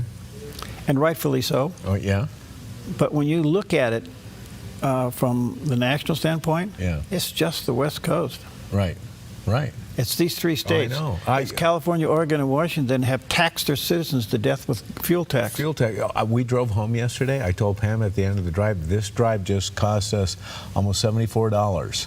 And she, in her quick math, she goes, well, that's only $37 each. Well, Saturday was $73. Saturday was the big drive to gain all the signatures for. How's it going? From what I understand, it was hugely successful. Really? Now, it doesn't end for Saturday. You can still sign it. You just, if you don't know where to go, we have a sheet of paper here. You can call us or email us, and we'll send it to you. But they had drives. They had places all over the place on Saturday, and I talked to a lot of people, and they were gaining signatures left and right. They only needed 77,000. They're going to go for well over 100. Oh, yeah. And that would mean this last $4.3 billion gas tax that we got slammed on us for over the next 10 years could get repealed by a referendum of the people. And I can't help but hope and pray that this is on the same ballot that the governor's on in May for the primary. Yes. Gosh, it would be wonderful. Absolutely. Well, the Epstein situation continues to flourish. You know, what was a nothing burger for 4 years during the Biden administration has turned into a huge smokescreen. And Alan Dershowitz spoke with Newsmax's Sunday Report about when he spoke with Jeffrey Epstein before his trial, and he asked him about Donald Trump, and here's what he said.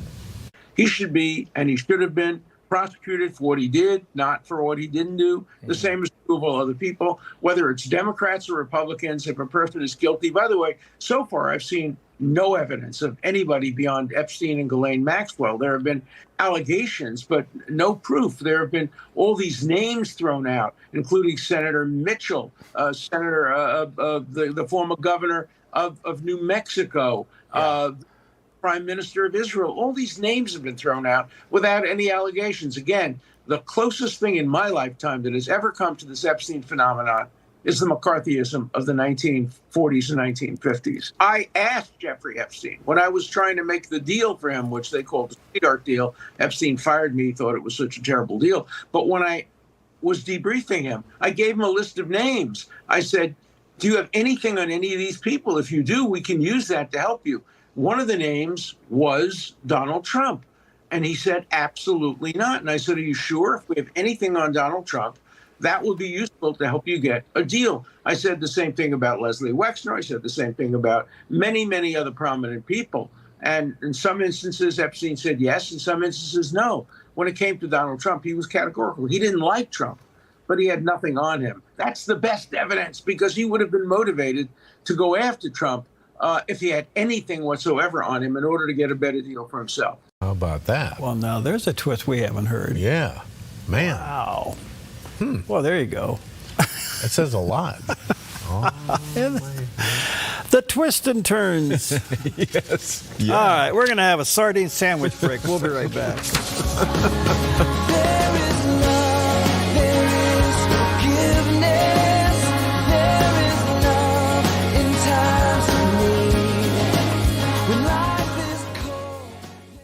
Hello, my name is Ryan Robertson, host of a new program on the Dove, Ministries on the Move. This program is designed to help you and your ministry. Tell us your story. We want to know what God is calling you and your ministry to do. Let us help you have a greater impact. Contact us today at theDove to be a special guest with Ministries on the Move.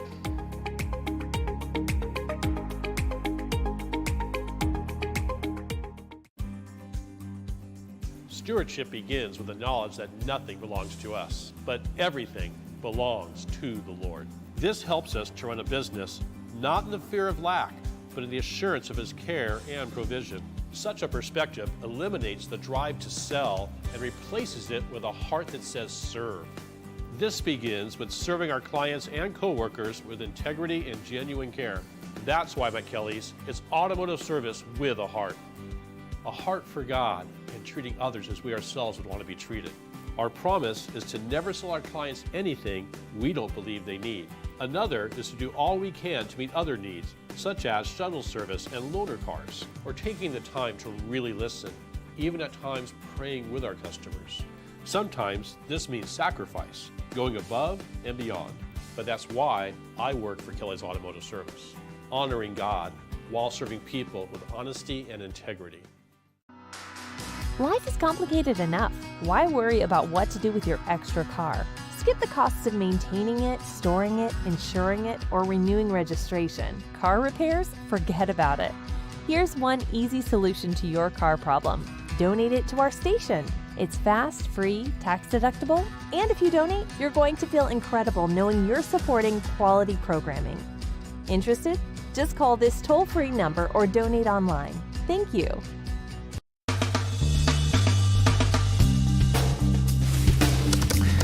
Good morning, 28 minutes before the hour. Well, so much going on, and yet Israel. Yeah. I don't understand why these things get pushed out. I can't even imagine the pressure that Prime Minister Benjamin Netanyahu is under. Yeah. You know, and trying to protect his people and yet get along with his allies. Right. Yeah. Anyway, let's check in with CBN Newswatch and get the latest. This is CBN Newswatch. Thank you so much for joining us for CBN Newswatch on this Monday, November 24th. I'm Ephraim Graham. We're going to begin this half hour with news from the Middle East. Escalating tensions to Israel's north and south, from a major targeted strike in Beirut to new threats against an already fragile ceasefire in Gaza. And a major U.S. policy shift on the Muslim Brotherhood coming from the White House. Paul Petit has more on our top story. He reports from Jerusalem. The IDF has confirmed a major targeted killing in Beirut Sunday, eliminating Hezbollah's chief of staff, Haytham Tabatabai. He was considered the number 2 commander in the Iran-backed terror network. The U.S. had placed a $5 million reward on Tabatabai. Hezbollah later identified 4 other operatives killed in that strike. In Israel, the prime minister promised to continue acting decisively against Hezbollah and Hamas. The immediate actions to thwart the attacks are taken by the IDF automatically.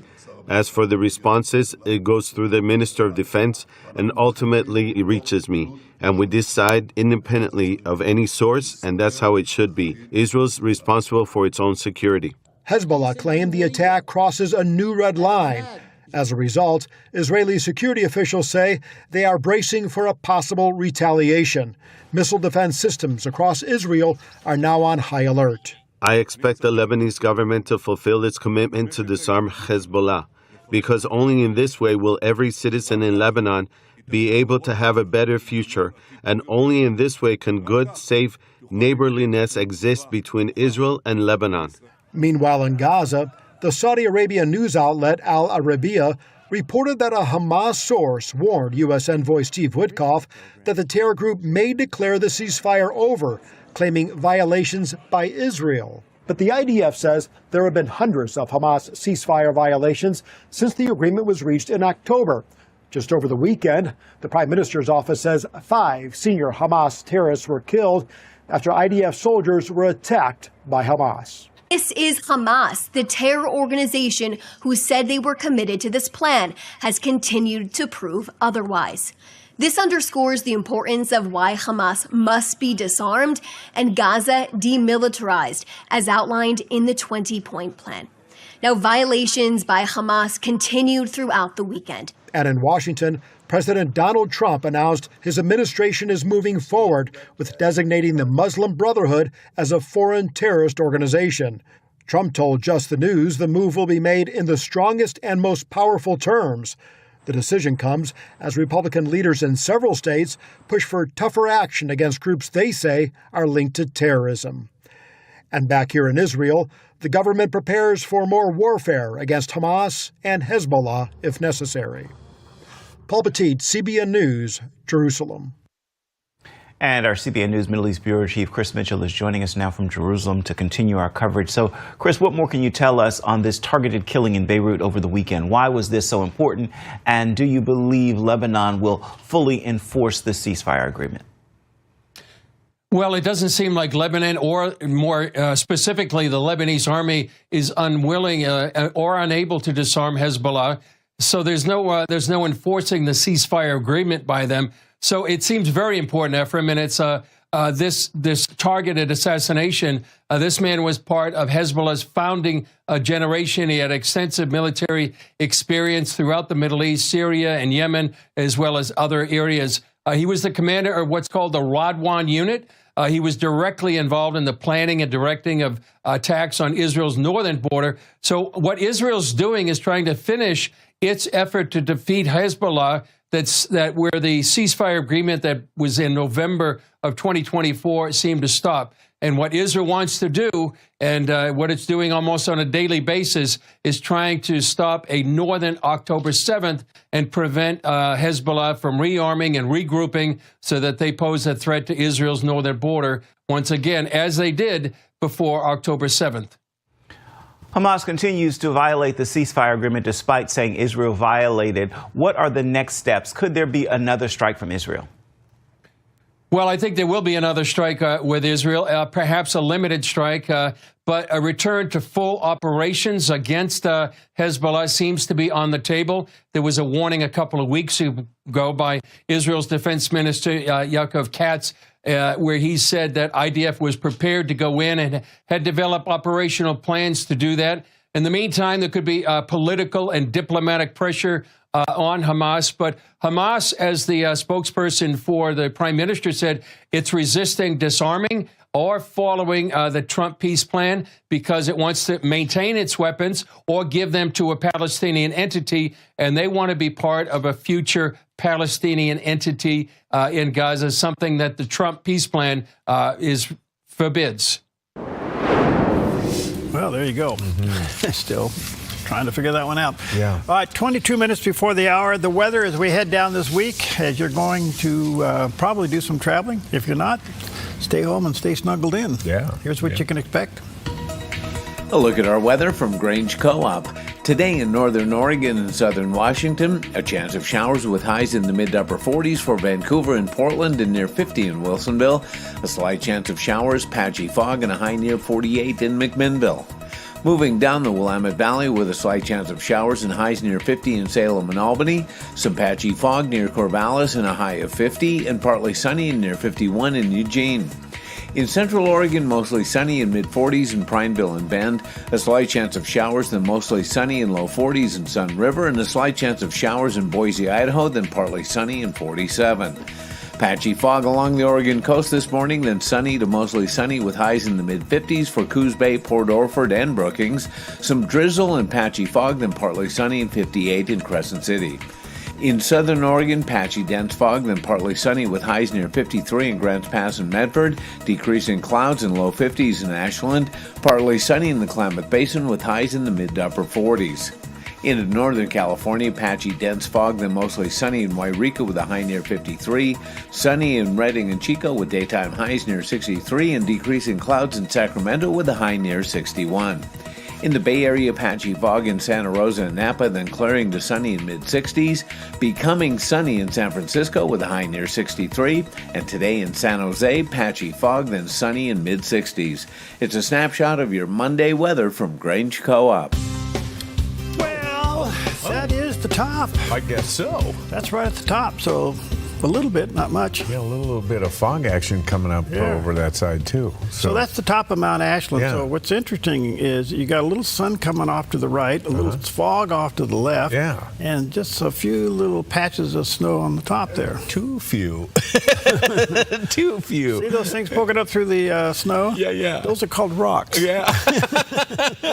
Yeah, they're much more dominant than the snow. So anyway, yes, indeed. Well, on this day in history, November 24th, 1954, President Dwight D. Eisenhower's plane received a new name for one very important reason: safety. Just a year earlier, Eisenhower was flying aboard his aircraft Columbine II with the call sign Air Force 8610 when air traffic control nearly confused it with a commercial airliner that also had the same call sign 8610. The mix-up brought the planes dangerously close to each other in midair. To prevent anything like that from happening again, the Air Force adopted a unique permanent call sign for any plane carrying the president, Air Force One. And when Eisenhower upgraded to a new aircraft, the Columbine III, that name officially went into use. Since then, Air Force One has become an icon of American power and presidential travel. From JFK's distinctive blue and white livery designed by Raymond Loewy to the long-range 747s used today, the aircraft has served as a flying Oval Office complete with secure communications, medical facilities, and room for staff, press, and Secret Service. A simple radio miscommunication gave birth to one of the most recognizable call signs in the world, Air Force One. Well, there you go. Yeah. Good. Safety. So no matter what airplane the president's on, at that moment, it's Air Force One. And so then the Marines did the same with the helicopter. With the Marine One. Yeah. And so that's what. Those old Connies that became Air Force One. Yeah. Big 4-engine jobs, radial engine, and then they had the tri-tails, three tails on them. Yeah, I saw that. Yeah. They were kind of like the plane of the planes of those days. Really? Okay, but the interesting thing about it is, boy, they were noisy. Oh, really? I wonder how President Eisenhower was ever to conduct business on it. Yeah. Do any of those exist anymore, do you think? Well, there's a few, but that particular one, I don't know if it was 1, 2, or 3, but it was in the bone pile down in Tucson, and there was this move for somebody to get it and restore it. Oh. And I remember talking about it, say, why don't we bring it here and have somebody restore it here? But anyway, I don't know what happened to it. I should look that up and see what happened. That was the first Air Force One officially. That would be one to have. Somebody ought to have that. So. Yeah, it should be in some museum or at least in a museum somewhere. Exactly. Yeah. Okay, well, anyway. Okay. All right, good morning to you. 17 before the hour. Well, is the name of Jesus the name above every name? And if so, why? Well, Alistair Begg talks about this on Crossway.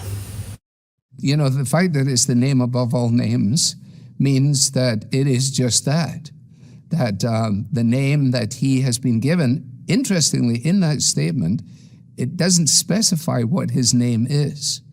I think probably it is, as in Philippians 2, where he says Jesus is Lord. The word that is translated there as Lord is the same word that is Yahweh in the Old Testament. So I think that the declaration is straightforwardly that his name is the name of God, and that name is not a designation, but it is a representation of the totality of who he is, that he embodies the fact that he is the prophet, the priest, and the king, that he's spoken God's word, that he rules over our rebellious hearts, and he is the priest who dies in our place. And his name is not like Muhammad, it's not like Krishna, it's not like Buddha, because it is a saving name. He is the King of Kings. Mm-hmm. Wow. Isn't that beautiful? Yeah. All right, we'll take a quick break. We'll be right back. Keep it real simple, bring everything right back to ground zero, 'cause it all comes down to this: love God and love people. We're living in a world that keeps breaking. The Dove Radio, celebrating 65 years. The interesting thing is that I left KFBK, the big 50,000-watt AM station in Sacramento, to go to KDOV, a 1,000-watt daytime station in Southern Oregon. And KFBK hired Rush Limbaugh. The Dove Radio, celebrating 65 years, encouraging and informative. Finding that next great series to binge watch is fun, but your neck, shoulders, and body don't count that as me time. Hi, I'm Tamara Miller, owner of Organic Element Spa, and I invite you to put down the remote, get off the couch, and schedule yourself some real me or we time with your favorite service, like one of our many massages, couples massages, or facials. Your health, safety, and comfort are always top priority with us at Organic Element Spa. We can't wait to see you. Book your appointment today. Faith isn't meant to be hidden. It's meant to be worn boldly, shared joyfully, and lived daily. At wearyourjesus.com, every piece isn't just clothing. It's a conversation starter. Whether at school, work, or your favorite hangout, your style can point to the hope of Jesus. Visit wearyourjesus.com today and be bold in your faith. And for a limited time, use the discount code below at checkout to save big. That's wearyourjesus.com. Wear it, live it, share it. I'm Susanna, and I contracted KA Designs to do custom cabinets throughout my house. We chose a really beautiful maple wood that really creates like a nice airy space. Everything was custom, and it was really cool because I got to literally see it come to life in person. We love to entertain, and we have a large family, so everything came together perfectly, exactly what I wanted. I highly suggest KA Designs if you're looking to design your dream house. Go check them out in their showroom. You will not be disappointed.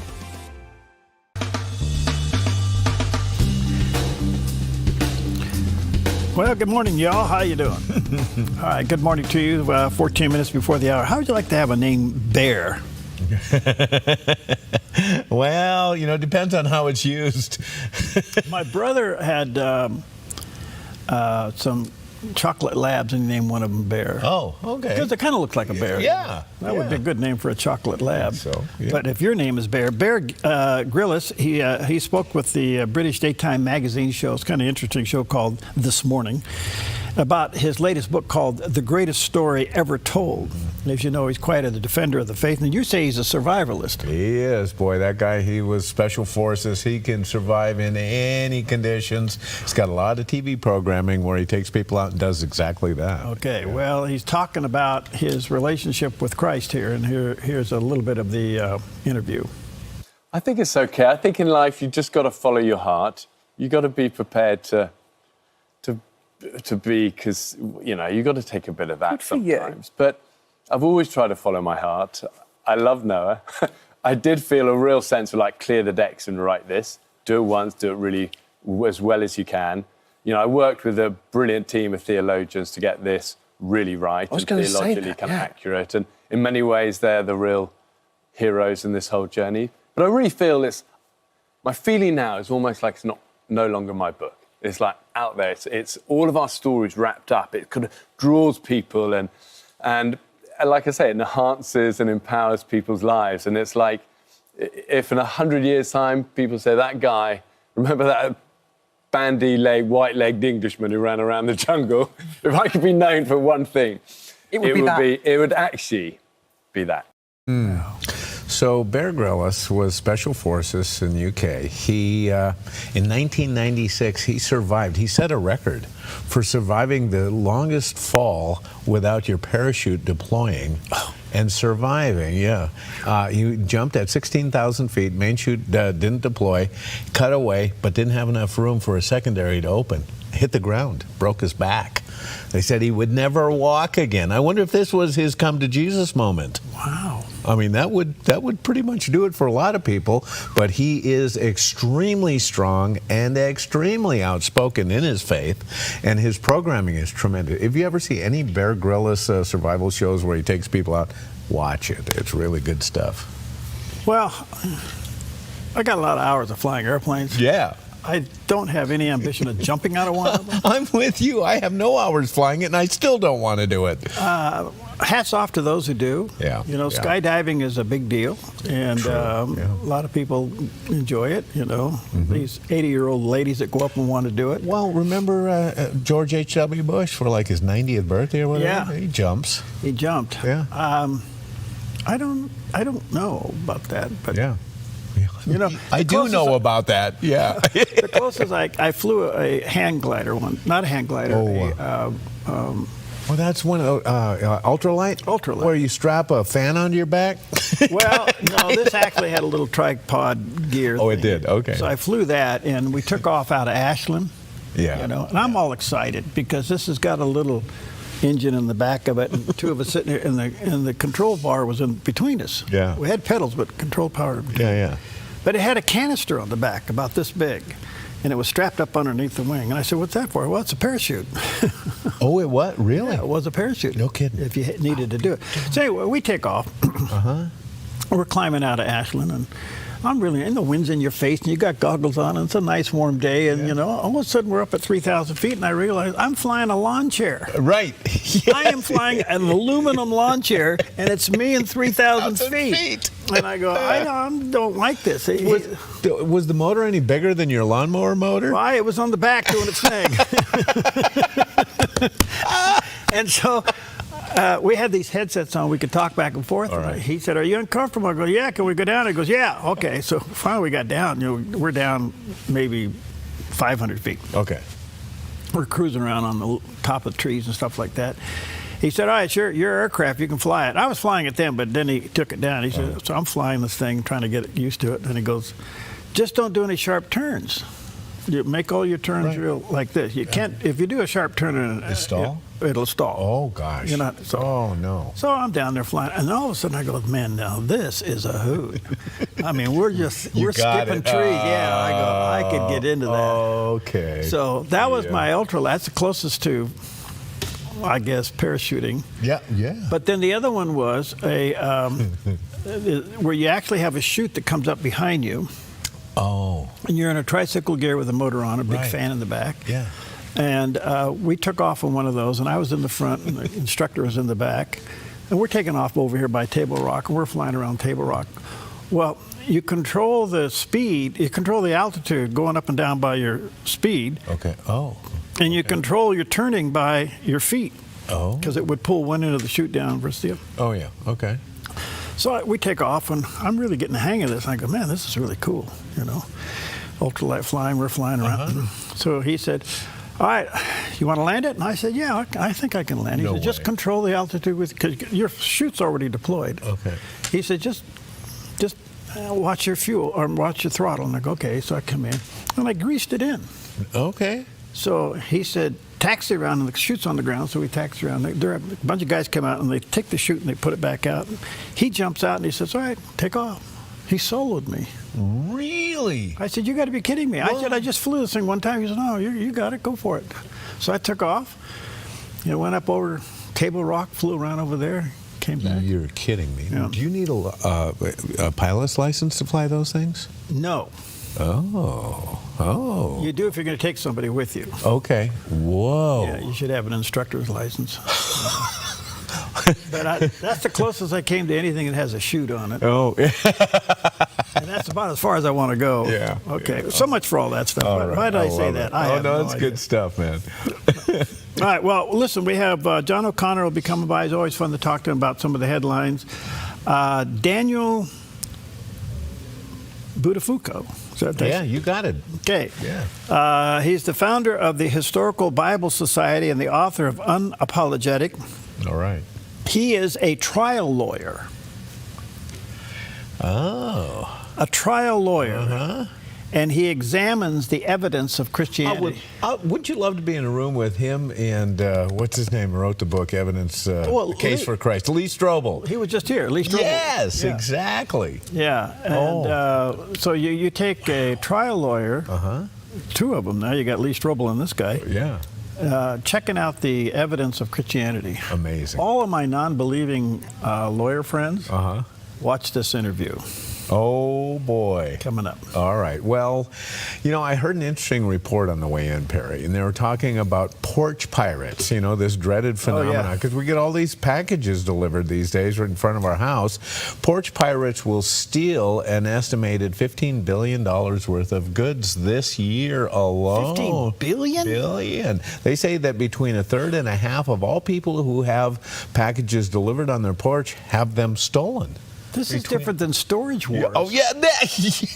Storage Wars, you buy these storage unit and hope something's valuable in there. Absolutely. And now they're sabotaging these packages, some homeowners, because they're getting tired of it. Well, at least you know it's new. Some of them, that's right.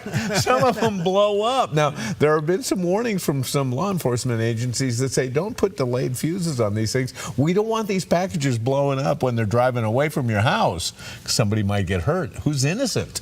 But anyway, we have seen some very interesting thefts recorded on doorbell cams or porch cam video, but nothing quite like this. Take a look. Some neighbors borrow sugar, others borrow tools, but in one family's case, their surprise visitor borrowed dinner. A family in British Columbia ordered DoorDash, but they didn't make it to the front door quite fast enough. According to the homeowner, the bear casually wandered right up to the front door, took one look at the takeout bag sitting on the porch, and helped himself like he'd done this 1,000 times before. The bear grabbed the takeout bag, paused like he knew exactly what he was doing, and then strolled off with it, all caught on porch cam video. Wow. I can't believe somebody had their food delivered and left on the front porch. Why don't you order 2 bags and leave one on the other side of the fence for the poor guy? I take with you 2 Corinthians chapter 4, verse 16. So we do not lose heart. Though our outer self is wasting away, our inner self is being renewed day by day. Take that with you today. Stick around. John O'Connor, Daniel Budafuco will be with us. We got some great conversation coming your way. Boom, look at that job.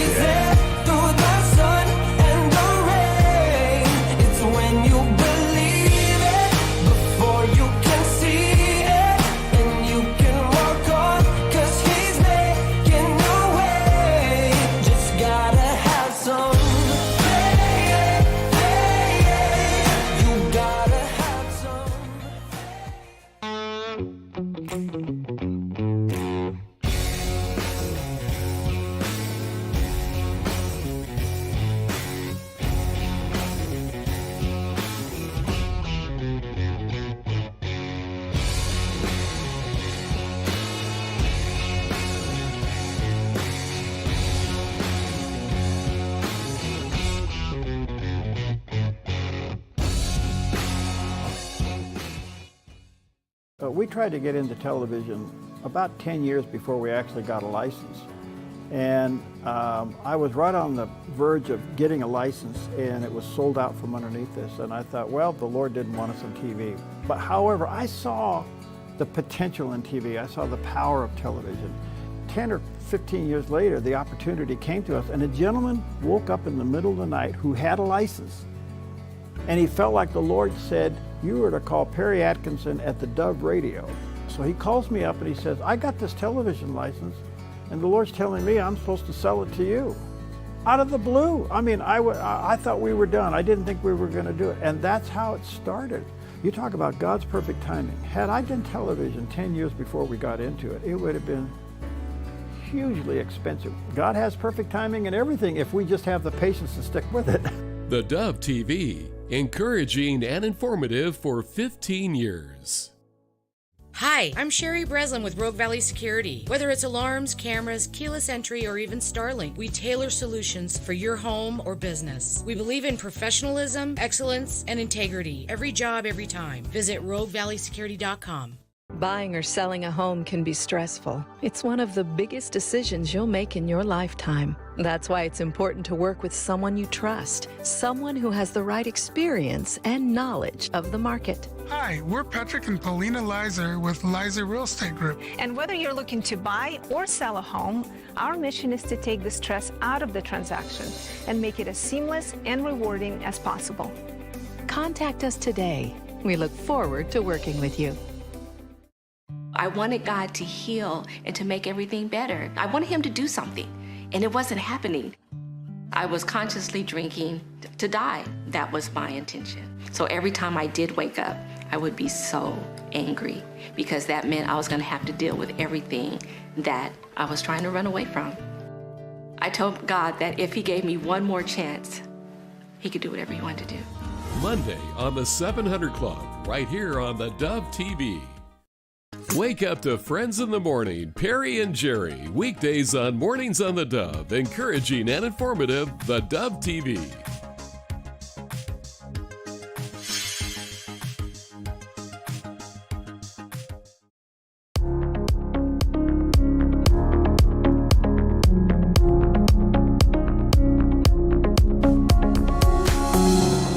Welcome to Focus Today. I'm your host, Perry Atkinson. I've been looking forward to our special guest today, Mark Beckman. He's the CEO of the created agency DMA United and a longtime advisor to the First Lady, Melania Trump. He is the author of the book called Some Future Day, How AI is Going to Change Everything. Also, Mark is a senior fellow at Emerging Technology at NYU's Stern School of Business. By the way, there's the picture of the cover of the book on the screen, Some Future Day. Mark, good to see you. How are you, friend? Good morning. It's great to see you today. How have you been? Good. Thanks for your time. What an honor to have you. Boy, as you well know, you were there. The First Lady received the Patriots Award of the Year a couple of days ago. First of all, how did you connect with the First Lady and become an advisor to her? Well, that's a nice question. People don't ask that typically, but we go back a long way. We were introduced more than 20 years ago, before Barron was born, for business purposes. So I've been working on her personal brand as well as commercial transactions for her.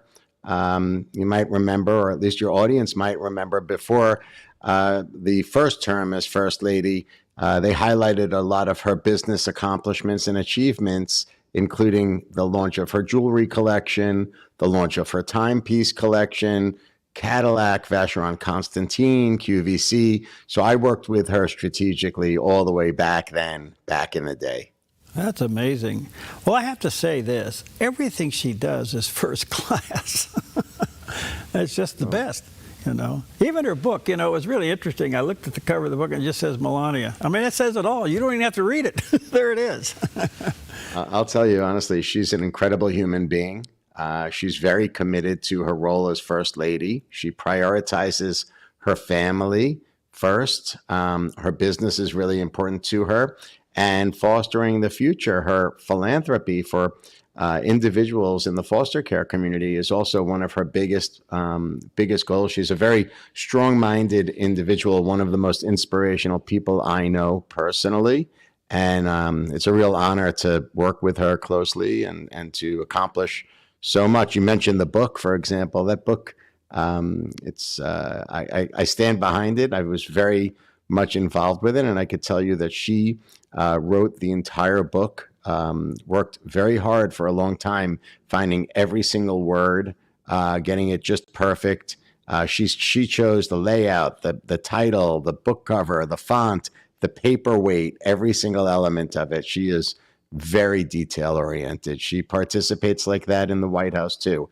Every single detail is overseen by her. Wonderful. You were at the event there, the Patriots Award, and of course she received the top honors. Describe that night for us.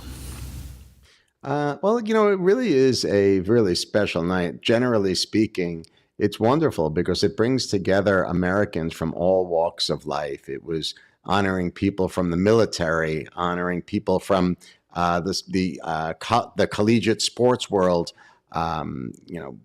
just incredible people from media and beyond. And then ultimately, she received the Patriot of the Year award, which was, I think, really fair. And it's about time. She does a tremendous amount of work. And, you know, this year in particular, she came out of the gate and has accomplished so much already, from fostering the future, the United Nations initiative that she launched called Fostering the Future Together, which is a global coalition to help children, which is already well received. The list goes on and on, reuniting the Ukrainian and Russian children and families. There's just so much that she's done so far, and I think it's great. A lot domestically, too. She's gone to, people don't realize it, she's already gone to 3 areas that were devastated by destruction in California, North Carolina. The story in Texas at the camp still affects her very much. She thinks about and talks about those families and those young girls regularly. So, you know, she deserved, in my opinion, she deserves that award. How come, Mark, we don't see, and I guess there's a self-answer to this, but how come we don't see in the news these things that she goes to and that she does? Do you have any idea? Yeah, I mean, you know, we're living in a tough time period, Perry. I'm sure you would agree. Unfortunately, even the First Lady is subject to media bias. It's still there. The legacy media, I think, is starting to come around, but they can't get out of their own way. If you look at, you know, CNN, for example, even after she reunited children and families in Russia, Ukraine, I mean, she did that herself. They still had to, at the end of the story, knock her a little bit. When she championed the Take It Down Act to protect, you know, effectively American children from deep fake imagery created by AI, a lot of the legacy media also said, oh, this is great, the First Lady did this, but. So it's a weird time period we're living in. she's an unelected official, remember, and she loves the position of First Lady. She takes it extremely serious. She's action-oriented. The First Ladies like to raise awareness to policy, but this one is reinventing the office of the First Lady. And I think it's time for the media, whether it's on the left or the right, it's time for the media to give this First Lady the attention and kind accolades that she deserves. I think we were all caught off guard. We did not know in detail that she was negotiating with President Putin for the release of those children. I mean, that's mind-boggling, given the details of that continuing war, that she would be able to secure those kids to come back to their families. That's a big deal. It is a big deal. And if you look at the words that she shared when she gave the speech from the White House, she was particularly proud of two elements that have shifted, and I know that she's continuing to work closely on these two elements. One is to allow for complete transparency about who these individuals are, what their health conditions are, not just physical health, but mental health as well. So the transparency with regards to information and medical records, health records for all of these minors, really, who have been caught by this, in the middle of this war. And then the second piece of it is the systematic release of individuals to be reunified with their families. And it's my understanding that the next release, since she's been involved, should be happening pretty soon. Amazing. The other thing is that she has stepped right into the conversation, the national conversation dealing with artificial intelligence. What draws her attention to that?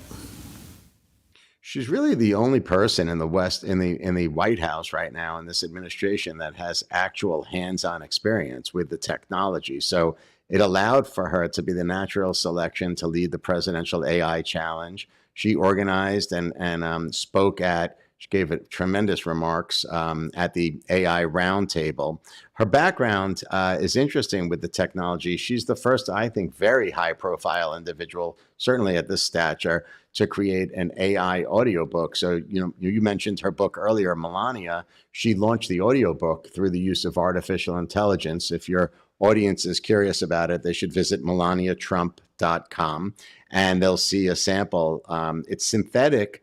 However, the replication of the synthetic voice is uncanny.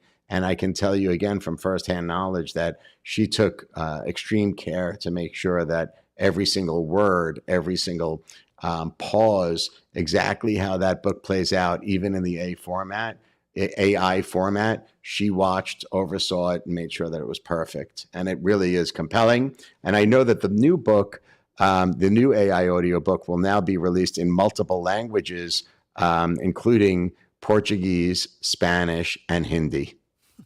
That's amazing. By the way, never got an exact number, but how many languages does she speak? She's really a child of the world. Remember, she's from Slovenia originally, but she speaks, very strong and understands when it comes to multiple languages, from French and beyond. I think it's probably 5 or 6 languages that she is well versed at, comprehends, and can communicate in. How would you describe the First Lady's faith? Oh, she really cares a lot. I mean, she was thrilled to have met the Pope. It means a lot to her. It's very personal for her, as I'm sure a lot of your audience, but she's a very committed person when it comes to faith. And in fact, for her, Christmas is a lot more than just a celebration. It's a very specific moment in time. We were just talking about this earlier because of its roots in faith. She acknowledges the fact that there's a celebration around it that's become very commercial. But for her, it's top of mind for me now, but we were just talking about the fact that, it matters at a deeper level for her. Good. Her involvement of getting these children released from Russia back to Ukraine, does that play into the president's negotiations? Perry, just one more thing I just want to share with regards to your question about her personal faith. She's coming out with a new movie at the end of January, and you'll see actually her personal faith does come across in the film too. Just a little teaser for your audience. I would imagine that everything she does, just to answer your question directly now, I think everything that she does impacts the president and the West Wing. I argue that she is hands down the most powerful soft power pillar in the world. There's no doubt about it. There's not another first lady on the planet that is as influential and consequential as it relates to what can happen within the presidency and his cabinet, congressional leaders and beyond, but then also on an international scale, as we saw when she announced the United Nations General Assembly. That being said, our president, President Trump, he is, certainly someone who is going to do his own thing over and over again. And the First Lady has spoke about that issue quite a bit. Can you describe the family, her in particular, as a result of the day in Butler, Pennsylvania? Well, you might remember she shortly after that assassination attempt happened, she put a letter out to America and called for peace, called for unity. It was a time period for her that was extremely intense and nerve-wracking at that moment. I was in communication with her that day, but I have to tell you that issue continues. There was a second assassination attempt. Let's remember, President Trump has several children, including Barron, who at the time is just, he still is a teenager. So you can imagine what comes out of that. So at the end of the day, this is an issue that's ongoing. She's always concerned about, her family's safety and, frankly, everyone's safety. What's ahead for her? Well, I mean, I know she's got a movie coming out, an AI book. Anything else down the track? The movie's the big thing. We're going to see the movie, like I said, the film first on January 30th, releasing worldwide, and then the 3-part docuseries, which is totally different and will come out later in the spring. And I think you'll see some big news coming out from the White House this week on Thursday, Friday. That's all I could tell you for now, but you're going to see something very exciting as it relates to her efforts surrounding foster care and foster care individuals within America towards Beautiful. The latter part of this week. What do you want people to take away from your book on AI? I appreciate the question. Look, here's the key. Everyone in your audience can use artificial intelligence today. My book is for the average beginner. If you don't know technology, my book is for you. If you want to learn how to use AI today, you want the tools that you could access today to improve your business, to improve your family, and to improve your community, pick up a copy of my book. It's called at Amazon and Burn. Yeah, it's called Some Future Day: How AI is Going to Change Everything. And again, pick it up. It's called Some Future Day by Mark Beckman. Mark, thank you for your time. You're a delight to have, and look forward to staying connected with you. And let's see where AI goes, huh? Thank you for having me, Perry. I really appreciate it. All right, thank you much. Bye-bye.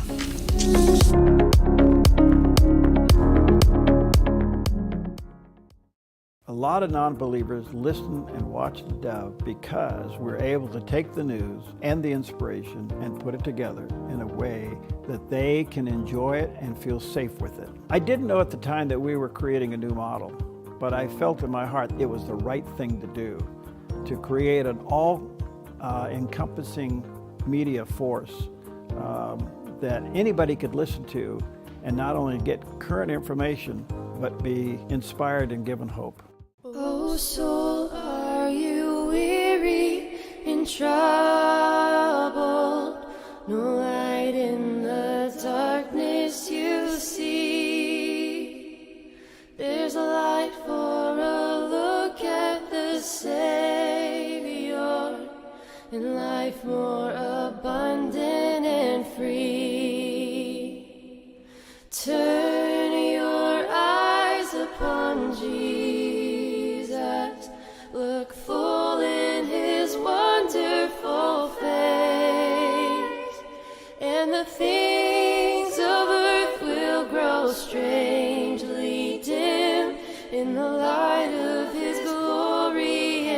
Twin Factor is brought to you on the Dove TV by Black Flag Armory. Firearms, gunsmithing, training, and the best prices in Southern Oregon. Twin Factor, weekends on the Dove TV. The Lennox iComfort S30 thermostat can sense changes in your environment.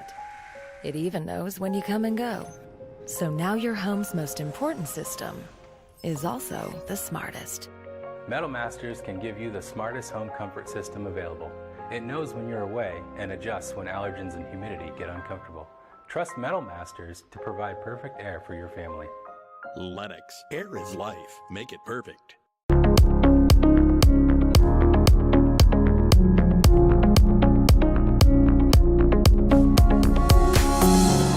Well, welcome back. Of course, Christian apologetics is one of the great topics that we get a lot of requests for here on the Dove radio and television networks, and one of the top items that we air.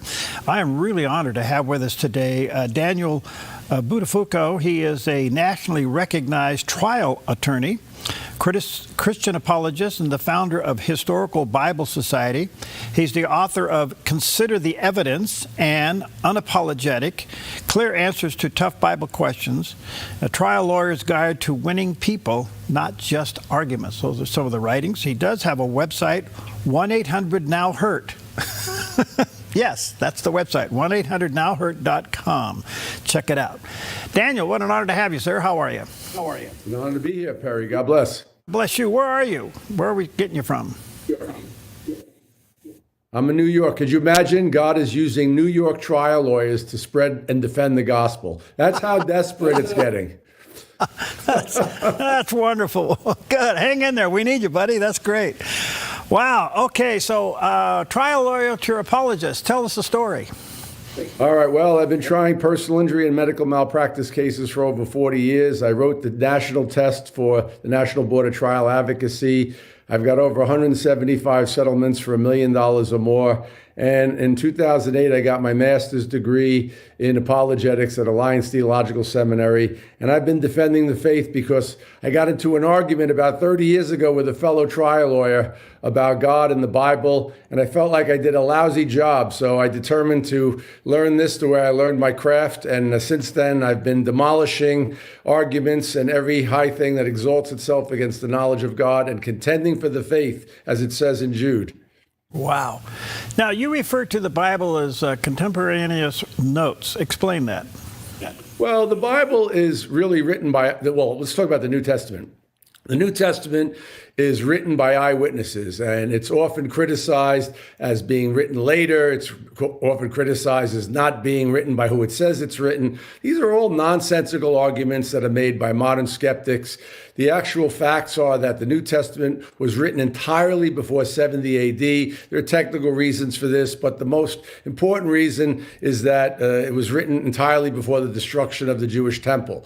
And we could unpack that, but it would take a long time. The fact of the matter is the traditional descriptions of authorship are correct, and they were eyewitnesses. They say they were eyewitnesses. Peter says we're not followers of cleverly invented fables, but we were eyewitnesses. John writes that which we've handled, that which we touched, that which we've experienced, this we declare to you. In the book of Acts, it says these men have been, it took note of them that these men had been with Jesus. And Paul says, writing not too much later, he said, over 500 people to the resurrection that are witnesses, most of whom are still living, which means this was written very early. And so that's really important. And as a trial lawyer, the idea of eyewitness testimony appeals to me greatly because you cannot win a case without the testimony of eyewitnesses. Well, as a trial lawyer, you're glad to have one, but here in the Bible, you got four. You got even more than that if you count the people that Luke witnessed, interviewed, that witnessed things, and there's so many other proofs in the Bible. And so I try to unpack that in very easily accessible writings that are aimed to the everyday person. I'm not writing a scholarly tome. There's too much of that out there. Nobody reads it. I got to get it into the hands of the average person so that the plumber can tell his fellow plumber when he says the Bible's a book of fairy tales, he could explain why that's absolute nonsense. It's not. It's a factual, historical account. So what do you do in your apologetics when somebody says, I need evidence, and yet they discredit or just kind of abandon the biblical evidence of it? Well, why would you do that? I mean, all right, it's written by people who were believers, but if you experience what they experienced, you'd be a believer as well. We have a jury instruction in the trial practice law, which says that interested witnesses could testify. You just have to take that into consideration. And in matrimonial cases, as I point out, often the only people testifying are interested witnesses, the husband and the wife. And yet we could still find truth in that. Listen, these people were cross-examined to death under torture for their testimony, and we might wonder why God allowed that to happen, but 2,000 years later, we know why. Because some atheist, some skeptic would say, well, we can't trust them. Yeah, we can trust them, because none of them recanted. None of the stories unraveled. And there was literally no reason to be a Christian in the first century in ancient Rome unless you believed it was true, because all you got for it was grief, torture, confiscation of goods, and you got to be martyred. So there's very good reasons for accepting the eyewitness accounts of the New Testament. What if Christianity was put under trial today under the rules of jurisprudence, would it survive? Absolutely. In fact, Simon Greenleaf, who was the founder of Harvard Law School and a professor of evidence, actually made that statement. And so, yes, people say things like, I battle on Quora all the time with knuckleheads who have no idea what they're talking about. And they say things like, the Bible is a claim, it's not evidence. So my answer is to them, what do you know about evidence? I live in evidence. I work with evidence daily. You ever read Federal Rule of Evidence 803? There's about 40 exceptions to the hearsay rule. And so they say, well, it's hearsay. Well, first of all, we use hearsay all the time in court. It just has certain rules that you have to abide by. Hearsay can be great evidence. There are all kinds of exceptions to the hearsay rule. Declarations that are made under pressure, declarations that are made in real time, past recollections recorded, ancient documents. I could go on. So there's no doubt that the Bible, the biblical record, the 27 books of the New Testament were meant to be evidence for the faith. They are recorded testimony of eyewitnesses to the earliest miracles and the life, death, resurrection of Christ. You can believe them.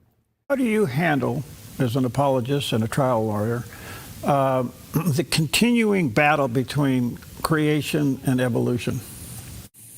Well, listen, first of all, the cosmological argument to me is very strong. How did something come from nothing? Prior to the discovery of the Hubble telescope, we'd have people like Carl Sagan and, the neo-atheists saying things like, well, the universe is all there is, all there ever was, and all there ever shall be. Well, that's been conclusively proven to be wrong. We now know through the Big Bang Theory and the observations made by the Hubble telescope that the universe is expanding from a point of singularity, which proves that it had a beginning.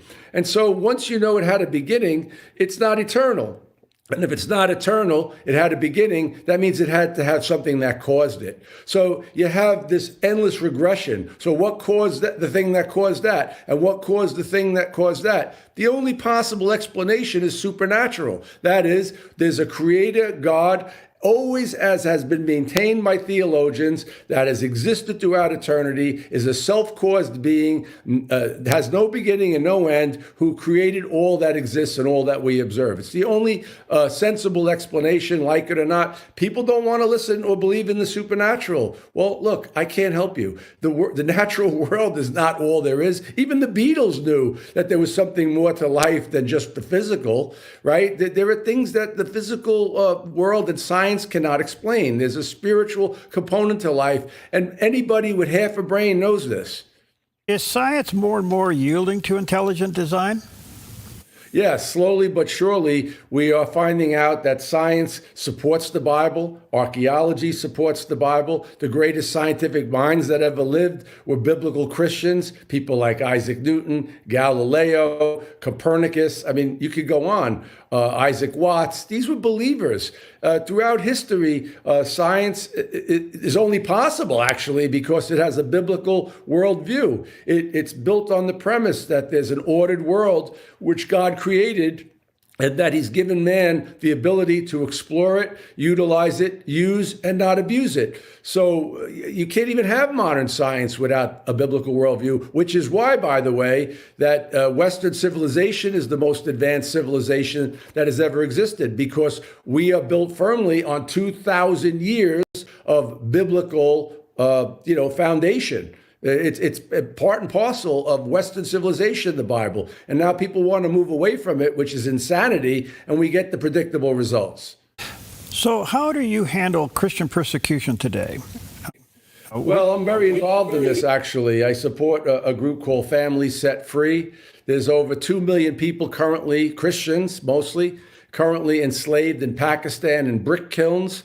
We've lobbied the UK Parliament. We've lobbied other groups, the US government, and slowly but surely we're making this known to the world. You know, Christian persecution has been a fact of the Christian experience since day one. I believe it was Tertullian who said that the blood of the martyrs are the seeds of the church. The church does well under persecution because it's forced to turn to God and not to its own devices. But yet it's sad. And what's going on in Nigeria right now is absolutely awful. It's despicable.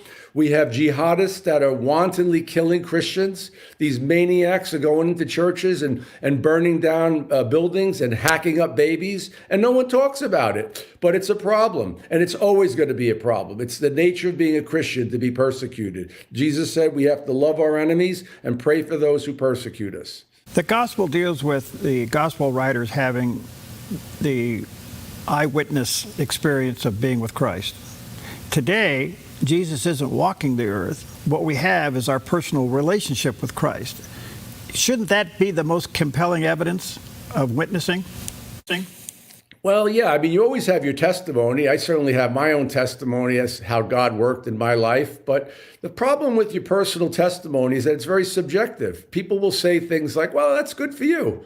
But there is an objective truth to the faith that is undeniable. And every Christian needs to be able to defend that and understand why we believe what we believe. One of my missions, and I speak to children, I speak to adults, I go in churches, I go in schools, and I find that there's this huge hunger for people, especially young people, to want to understand why we believe the Bible. You know, somebody handed them a Bible, a well-meaning adult, a grandparent, a parent, and said, this is the word of God. Happened to me. Believe it, build your life on it. But they don't explain why we believe this. And the more intelligent kids are going to question it. And then when they go to college, they get talked out of it because they only have the personal testimony. They only have what we would call the Holy Spirit experience in the youth group, the praise and worship experience, the emotional experience. But God is a spirit. They that worship him must worship him in spirit and in truth. And if you don't know the truth of why we believe these things, it's just like me going into courtroom. I may have the most compelling case, an injured person who needs help, that's in a wheelchair, his life is destroyed, but I can't get up in front of that jury and say, my client's a good guy, give him $20 million because he needs the rest of his life to live on. I have to give them evidence as to why they should do it. I have to tell them the defendant caused this injury, and here's why. This is what the law is. These are the facts of the case. This is what I'm proving. And he's a good guy. And he deserves the money. And then that's how I win cases. And that's how we're going to win hearts as well. Daniel, you're fascinating. I want to get you back. But one quick last question. When you lead somebody to the Bible, where do you ask them to start reading? I always tell people to start in the New Testament because the Old Testament concealed is the New Testament revealed. The Old Testament for Christians is basically for history and for context. Everything in the Bible, old and new, points to Jesus. And so if you start with the New Testament reading with Matthew, it'll take you 33 hours to read the New Testament from start to finish. And then you can always go back and supplement that knowledge with relevant quotes and citations from the Old Testament, which support the New. Fascinating. Where can people get your books? Well, they're on Amazon. One is called Unapologetic. One is called Consider the Evidence. I make no money from this. My desire is to encourage people to believe the Bible. All right, check it out online. And his website is 1-800-NOW-HURT, HURT.com. There's a picture of that landing page there. Daniel, you're fascinating. Can we get you back? I would love to be back. This is my mission. Okay, thank you, sir. God bless you. Have a great day. God bless you, Perry. Thank you.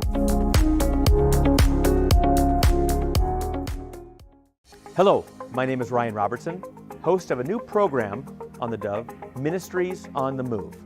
This program is designed to help you and your ministry. Tell us your story. We want to know what God is calling you and your ministry to do. Let us help you have a greater impact. Contact us today at theDove to be a special guest with Ministries on the Move.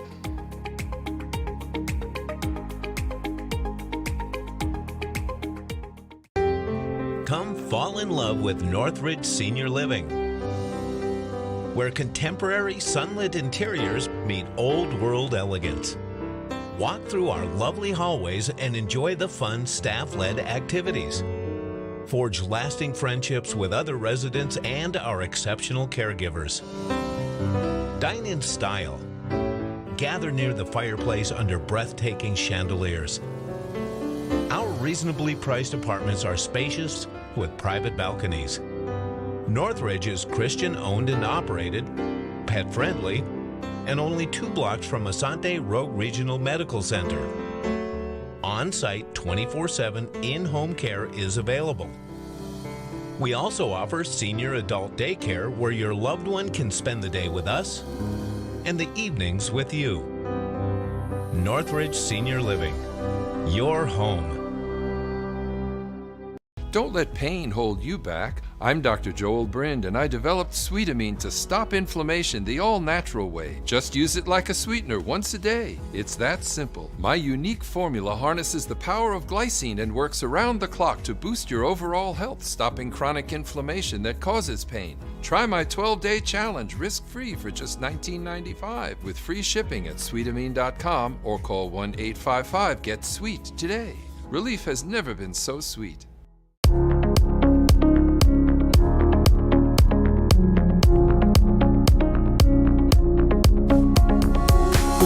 Okay, welcome back. Always an honor, and I really mean that when we have time to sit down with John O'Connor. He's a former federal prosecutor, experienced trial lawyer, author of a couple of books, Postgate and How the Washington Post Betrayed Deep Throat, covered up Watergate, and began what we call today's partisan advocacy journalism. No question about it. The other book, the sequel, is called The Mystery of Watergate. Why are these books important? Sometimes you have to review history to understand current events. That's what these two books do. You can go to postgatebook.com and check them out, postgatebook.com. Brother John, good to see you, friend. How are you, buddy? Good to be with you, Perry. Thank you. Gosh, so much going on. So, what's going on with Marjorie Taylor Greene resignation, in your opinion? Well, I think she sees the handwriting on the wall. She knows she's going to get primaried, and I think some of it is her own personality. Other people would sort of retreat a bit, try to patch things up. She's not going to run for a little while. That's what a wise person would do. But I think she's not that kind of personality. There are many other Republicans who took stances opposing Trump on things like Israel and Epstein, and they haven't had their careers ruined. So I just think it's too bad. It's too bad she's just sort of a supernova, and so she's flaming out, I'm afraid. I watched her exit speech. She blamed everything, including oxygen. And I'm just wondering, her and Matt Gaetz kind of went down the same road and lost. Is there a pattern here? Well, it's a little bit different. I mean, Matt Gaetz had the problem of some serious underlying morality issues and so forth. And so Trump helped him out by giving him that one role as an escape hatch, and then of course he flamed out there, but at least it gave him an excuse to leave Congress. He was in serious jeopardy. Marjorie Taylor Greene was not really. I mean, I think this is a problem of her own making. I mean, Matt Gaetz had a problem of his own making, but it wasn't the immediate issue. He had a past and had done some things that weren't savory. All right, I want to switch your attention to the members of Congress that put out a video basically encouraging the members of the military to disobey President Trump's, quote, illegal orders. Quite a few things come out of this. Is this insurrection, insubordination? Is it tyranny, or is it sedition? What is it? They're close to all of those, Perry. You've named all the right words. The problem is they're skating right on the edge.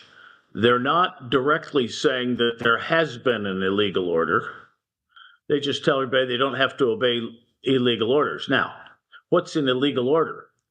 Bear in mind that we can all think there might be, in our own personal opinions, as our own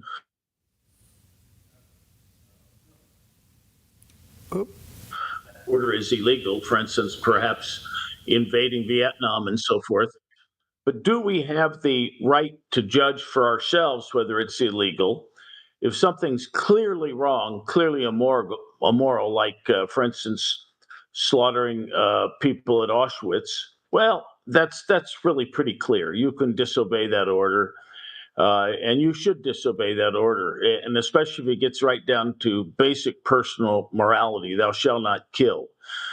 But now when we're getting into the morality of an order to a combatant, to a person in the military, yours really is not to question why. And that's what's so dangerous about these imprecations by these 6 of them. There are many people that are going to say, oh, I infer from what they're saying that there are illegal orders, so I'm going to start disobeying them. If somebody sends me and my National Guard unit into Washington, D.C., I'm just not going to go. Well, if that's the case, and if that was the intended consequence of the video, then it's a crime. Now they're going to say, oh, no, we didn't intend that. We didn't intend that at all. So they're skating very close to a crime. Okay. The president's initial reaction said that it warranted a death sentence. Now he's back to, well, they should be jailed. At the end of the day, we really can't tolerate people to disobey, have members of the military disobey their commanding officers, no matter what it is. I mean, isn't that in itself I guess that would be the insurrection part of it. I mean, they are suggesting they are suggesting doing something wrong, right? I mean, look, I think you can make the case that it is insurrection. What I would tell you is I'm really kind of making my own judgments here as to quantum of proof. You're not going to get a criminal conviction because you have to prove something beyond a reasonable doubt. And the hardest thing for a prosecutor to do is prove intent to a unanimous jury beyond a reasonable doubt. I always thought that was the hardest thing in law you can do. Now, that said, from a civil perspective, from a common sense, sit at home on your couch perspective, yes, I think these legislators are committing insurrection. And I don't think the president is off in saying that. I just say you're just not going to be able to get a conviction. These people are smart enough to stop right at the line and say, and they don't say there are illegal orders. They imply that. But they're really saying, gee, if you get an illegal order, you don't have to follow it. Well, then the next question is, of course, who decides what's an illegal order? They're also seeming to say that you have the right to determine whether an order is illegal. And on chain of command principles, you don't really. I mean, I can think of all kinds of ways as a lawyer when I was in the services that I could disobey an order of a guy that I thought was not a real smart sergeant or officer and think that he's sort of an idiot. I can't disobey him. I mean, I've got to do what he tells me. This is part of the Army. And traditionally, throughout both Western and Eastern societies, when you don't follow orders, you could be put to death. That was always considered something you could do, that your commanding officer could do. These are serious issues when you have a military. This is not like a regular civil society. That's why you have martial law. That's why you have the Code of Military Justice. It's not the same thing. You're not talking about, whether or not when you're walking down the street, you have to obey a traffic cop. This is completely different. And the president is right. I just think as a practical matter, you're not going to be able to do much here. Should at least the Senate legislative leaders censure these people? Yes. I think it's conduct unbecoming a member of the legislature. I just think it's terrible. I think they should be censured, and I think there should be a very loud and clear debate about the wrongness of their actions. Okay, the other thing is, did you listen to any of the arguments before the Supreme Court relative to tariffs and the president? I did. I think the president is on thin ice here in terms of the legality of the tariffs. I think the Supreme Court will rule against him if I read those tea leaves correctly. I think the only issue, and that's the issue that is really everything, is what do you do about it? What's the remedy? Do you have to go back and give back money to everybody who's been illegally tariffed? And you think about it, it's not really Japan that pays the tariffs on goods from Japan. It's each individual producer that has had to pay a tariff. And then the question is, actually, they've had to pay the tariff, but then other people here have had to pay the tariff. And the ultimate consumers had to pay the tariff. So what do you do about this? How do you return the money, if at all? And I hope that wiser heads prevail, and the idea is that if somebody has a gripe, maybe they can file in the Court of Claims. It may well be that the judge just simply leave it to the executive branch to determine how and when they pay back money, if at all. Because the government has here's another thing, the government has sovereign immunity. And unless you give up that sovereign immunity, waive it, so to speak, in limited circumstances, then the question is, has the government waived sovereign immunity to somebody in Japan who has sold something to us as to which a tariff has been improper? If I were the judges, I would leave everything to the executive branch. And then if I were in the executive branch, I'd say, sorry, we're not going to do anything about this. We feel bad about this, and, we're going to do it this way going forward. That's about all you can do. I'll give you an example. Back in the days of the price controls on gas, one of the things we did with the federal energy people is we sometimes gave refunds at the pump. We couldn't find all the people who bought gas at 2 cents a gallon too high. So we would basically just issue an order that this gas station had to sell gas at 2 cents less than the maximum. Now, all that really did was pump up their volume because they're selling cheap gas. But we called that a refund to the market. I don't think it was an adequate remedy, but it's one that we had the discretion to employ. And what do? There's no other practical way of refunding that money. So I think that's the devil's in the details. And I hope the justices are wise enough to say, look, we've said our piece. You figure it out. If you want to repay it all, and if you're going to repay how you do it, you could come up with some scheme of saying, okay, everything from Japan now has got a favorable tariff over the next year, and that's going to make up for all the wrong we've done to you before. So we'll split the tariffs in half now. Gosh, so what I'm hearing you say here, John, is that the actual case itself is a little bit weak in that, is tariff a tax or is a tariff a tariff? And who does have the ultimate control over that? It's created a mess. So it's possible they say, stop what you're doing and do this from now on out? Right. They could give guidelines, but they certainly could tell the president why what he's done is wrong. I think it is. Unfortunately, you can't justify everything on the basis of national security. I wish he would have done national security tariffs and limited it to that, and then otherwise asked the Congress for advice and help. But as to places like Russia, China, etc., I think you could have upheld tariffs on that basis.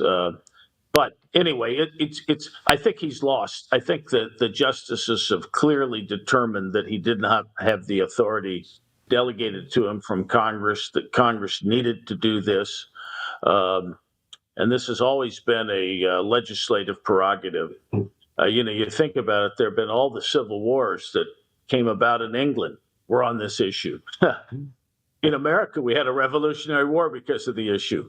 Who has the authority to legislate taxes? And it should be a legislature, and it should be a representative one, of course. And that's why Charles I was beheaded. And the French Revolution started on this very issue. So it's one that is important, and I think probably the legislature has to do this. I think the worst thing Trump's done is this Liberation Day. And the reason it was bad is that we had 4 years of Biden inflation. We had a terrible situation, and the last thing you want to do is roil the markets even more, make them uncertain. The president should be clear to everybody that prices have gone up because of Biden. Once the currency's inflated, you don't want to go through deflation. That's too painful. And all you can do is stem the rise of inflation, keep it down to 2 or 2.5%. But you've already, look, a dollar that was worth $1 when Biden came into office was worth 79 cents when he got out of office. There's nothing you're going to do about that. In supply affected inflation, like eggs, because there's a lot of birds that died, or oil because we're not drilling, changing the supply can bring prices down, but that's a Interesting. All right, let me take a break. Check out John's website. Postgate.book is his website. We'll take a quick break. Postgatebook.com. There's a picture of the landing page. We'll take a quick break. We'll be right back. Hello, my name is Ryan Robertson, host of a new program on the Dove, Ministries on the Move. This program is designed to help you and your ministry. Tell us your story. We want to know what God is calling you and your ministry to do. Let us help you have a greater impact. Contact us today at theDove to be a special guest with Ministries on the Move.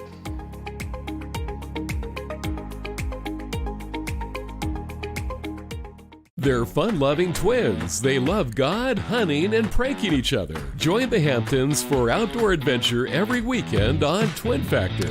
Brought to you by Black Flag Armory in Medford and Grants Pass. Truly excellent service. Stewardship begins with the knowledge that nothing belongs to us, but everything belongs to the Lord. This helps us to run a business not in the fear of lack, but in the assurance of His care and provision. Such a perspective eliminates the drive to sell and replaces it with a heart that says serve. This begins with serving our clients and coworkers with integrity and genuine care. That's why McKelly's is automotive service with a heart for God and treating others as we ourselves would want to be treated. Our promise is to never sell our clients anything we don't believe they need. Another is to do all we can to meet other needs, such as shuttle service and loaner cars, or taking the time to really listen, even at times praying with our customers. Sometimes this means sacrifice, going above and beyond, but that's why I work for Kelly's Automotive Service, honoring God while serving people with honesty and integrity. Your property demands equipment with more reliability, durability, and versatility built in. Kubota equipment is ready to get the job done right.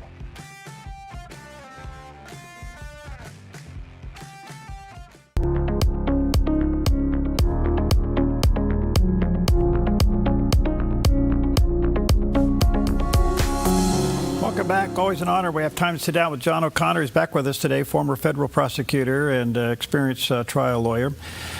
He's also been an attorney, U.S. attorney in Northern California, representing the United States in both criminal and civil cases. John, one last question before I let the Supreme Court versus Trump and tariff go. If I'm hearing you correctly, the way the president has handled tariff probably is wrong, and they'll rule against that.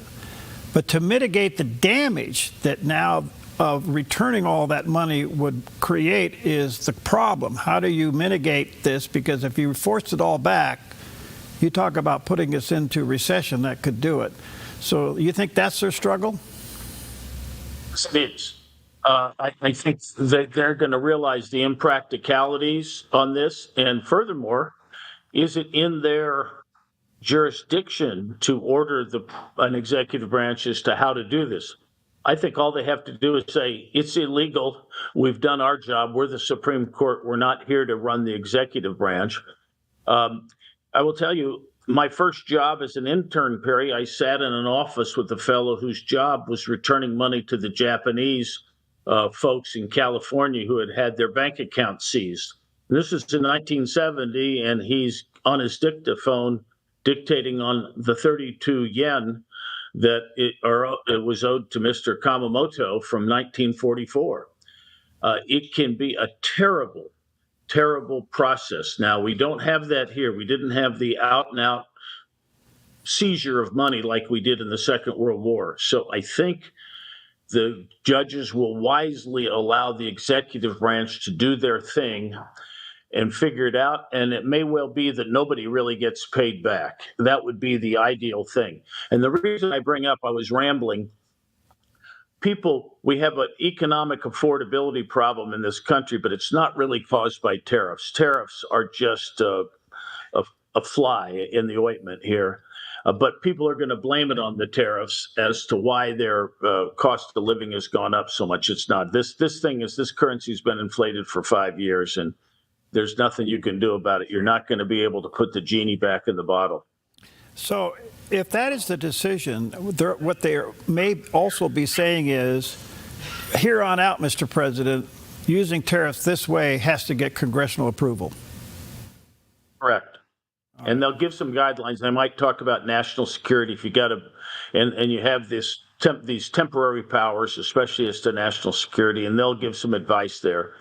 So it will give him a little bit of an upper hand, as he should have with difficult adversaries as opposed to friendly countries. Okay. All right. The other story is the president did meet with Mayor-elect Mamdani in the White House. Kind of an interesting time. I think the best moment is when the reporter asked the mayor-elect if he still thought that President Trump was a fascist, and he was stumbling around trying to figure out what to say, and the president leans over, taps him on the shoulder, and says, "Go ahead and say yes. That saves you from finding." Anyway, it was a good moment. What'd you think? I think so. And especially if a communist calls you that, that's a compliment.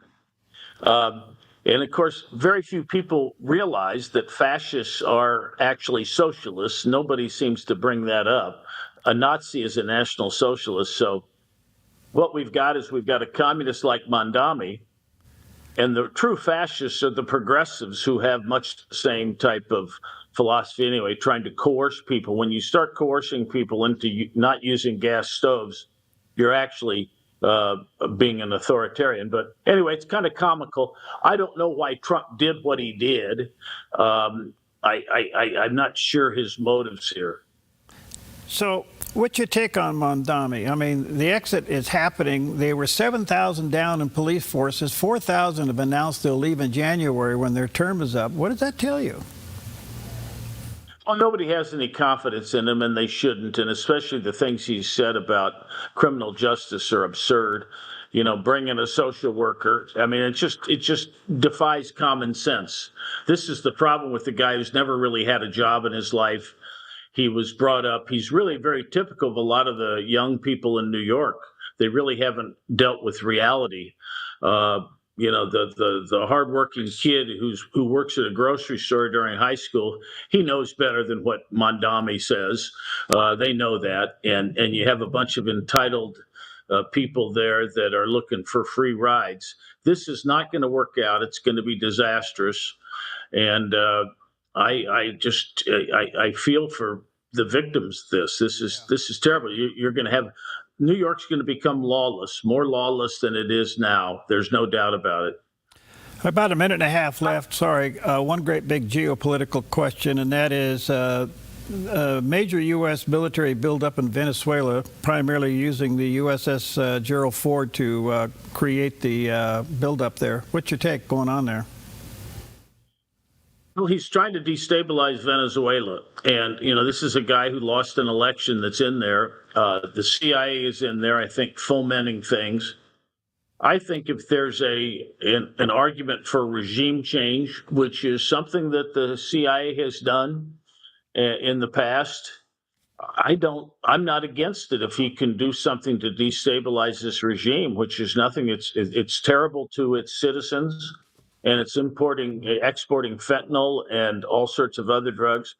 I'm not against it. I don't think there's anything wrong with that. The only question is how effective the CIA can be. And furthermore, I don't think there's anything wrong with a police action there. We've had police actions for much less harm. And when we had a police action in Vietnam that lasted quite a bit, and they weren't selling drugs. They weren't hurting our country. There's a much more direct harm that comes from Venezuela than comes from North Korea or Vietnam or any place, Grenada. So we clearly have the authority, and I'd like to see them do something. I'm sorry if I sound hawkish, but I think there are people getting killed by these people. And there's no doubt about it. They're really assassinating Americans.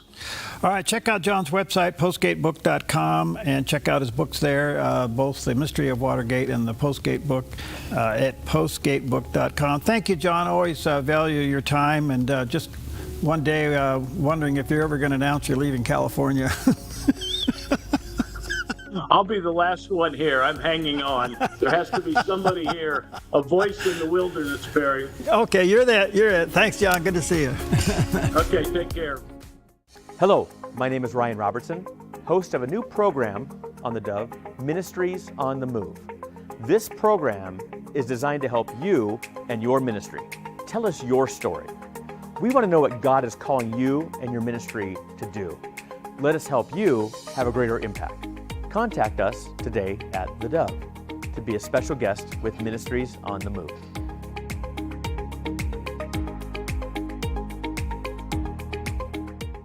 At Rogue Hearing in Phoenix, we help you hear life again, clearly and comfortably. From expert hearing tests to custom aids and more, the team at Rogue Hearing delivers care you can trust. Rogue Hearing in Phoenix at the shops at Exit 24. Personalized hearing care right here at home. Come fall in love with Northridge Senior Living, where contemporary sunlit interiors meet old world elegance. Walk through our lovely hallways and enjoy the fun staff-led activities. Forge lasting friendships with other residents and our exceptional caregivers. Dine in style. Gather near the... At Rogue Hearing in Phoenix, we help you hear life again, clearly and comfortably. From expert hearing tests to custom aids and more, the team at Rogue Hearing delivers care you can trust. Rogue Hearing in Phoenix at the shops at Exit 24. Personalized hearing care right here at home. Come fall in love with Northridge Senior Living, where contemporary sunlit interiors meet old world elegance. Walk through our lovely hallways and enjoy the fun staff-led activities. Forge lasting friendships with other residents and our exceptional caregivers.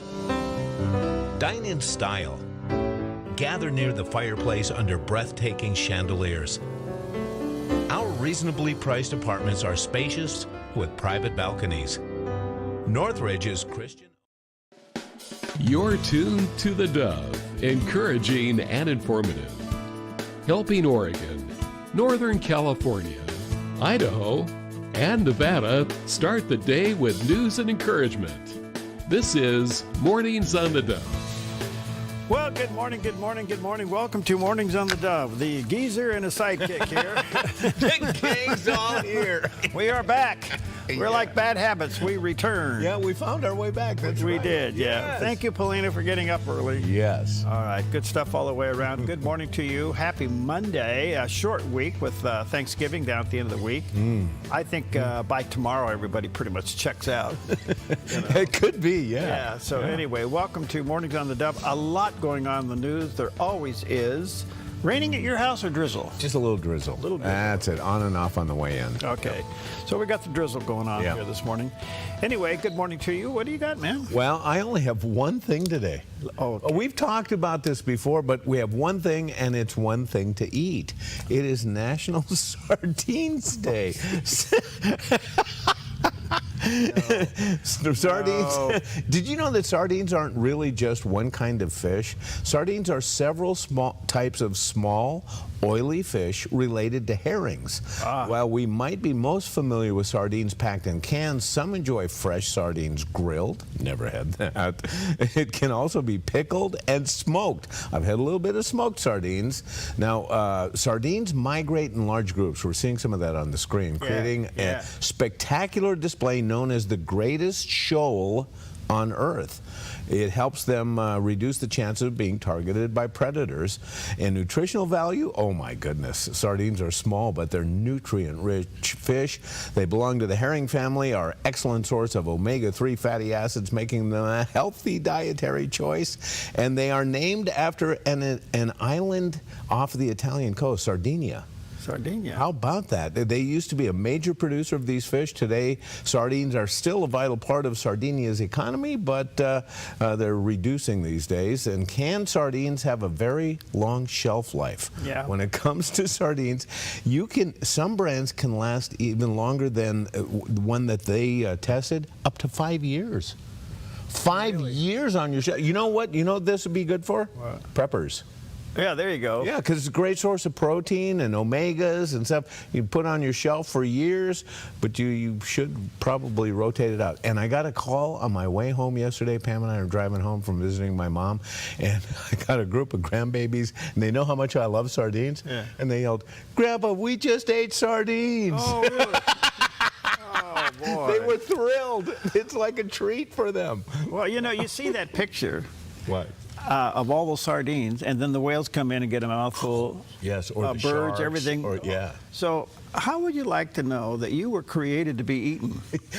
Yes, you are low on the food chain. I mean, in God's economy and life cycle, he created the sardine for food for somebody else. That is so true. So you were created to be eaten. Oh, have you found your life's purpose? Yes. Yeah, you better. You better real quick. Yeah. Well, I don't know. I can't even remember the last time I had a sardine. Oh gosh, I can. Oh, can you? Yeah. Are they kind of like oysters? Can you chew once before they slip down? Yeah, especially if you put them on crackers. You know, if you have a nice neutral cracker, it's got the crunch underneath, so you have that good texture difference. And oh, by the way, you know, you can buy sardines anywhere, including the Big C. Except you're buying a package of a group of them, not a can. Well, with a 5-year shelf life, who cares? You know. Bada boom. All right, there you go. All right, anyway, here's Sardine's best salesman right here doing the weather. A look at our weather from Grange Co-op. Today in northern Oregon and southern Washington, a chance of showers with highs in the mid to upper 40s for Vancouver and Portland and near 50 in Wilsonville. A slight chance of showers, patchy fog, and a high near 48 in McMinnville. Moving down the Willamette Valley with a slight chance of showers and highs near 50 in Salem and Albany, some patchy fog near Corvallis and a high of 50, and partly sunny and near 51 in Eugene. In central Oregon, mostly sunny in mid-40s in Prineville and Bend, a slight chance of showers, then mostly sunny in low 40s in Sun River, and a slight chance of showers in Boise, Idaho, then partly sunny in 47. Patchy fog along the Oregon coast this morning, then sunny to mostly sunny with highs in the mid-50s for Coos Bay, Port Orford, and Brookings.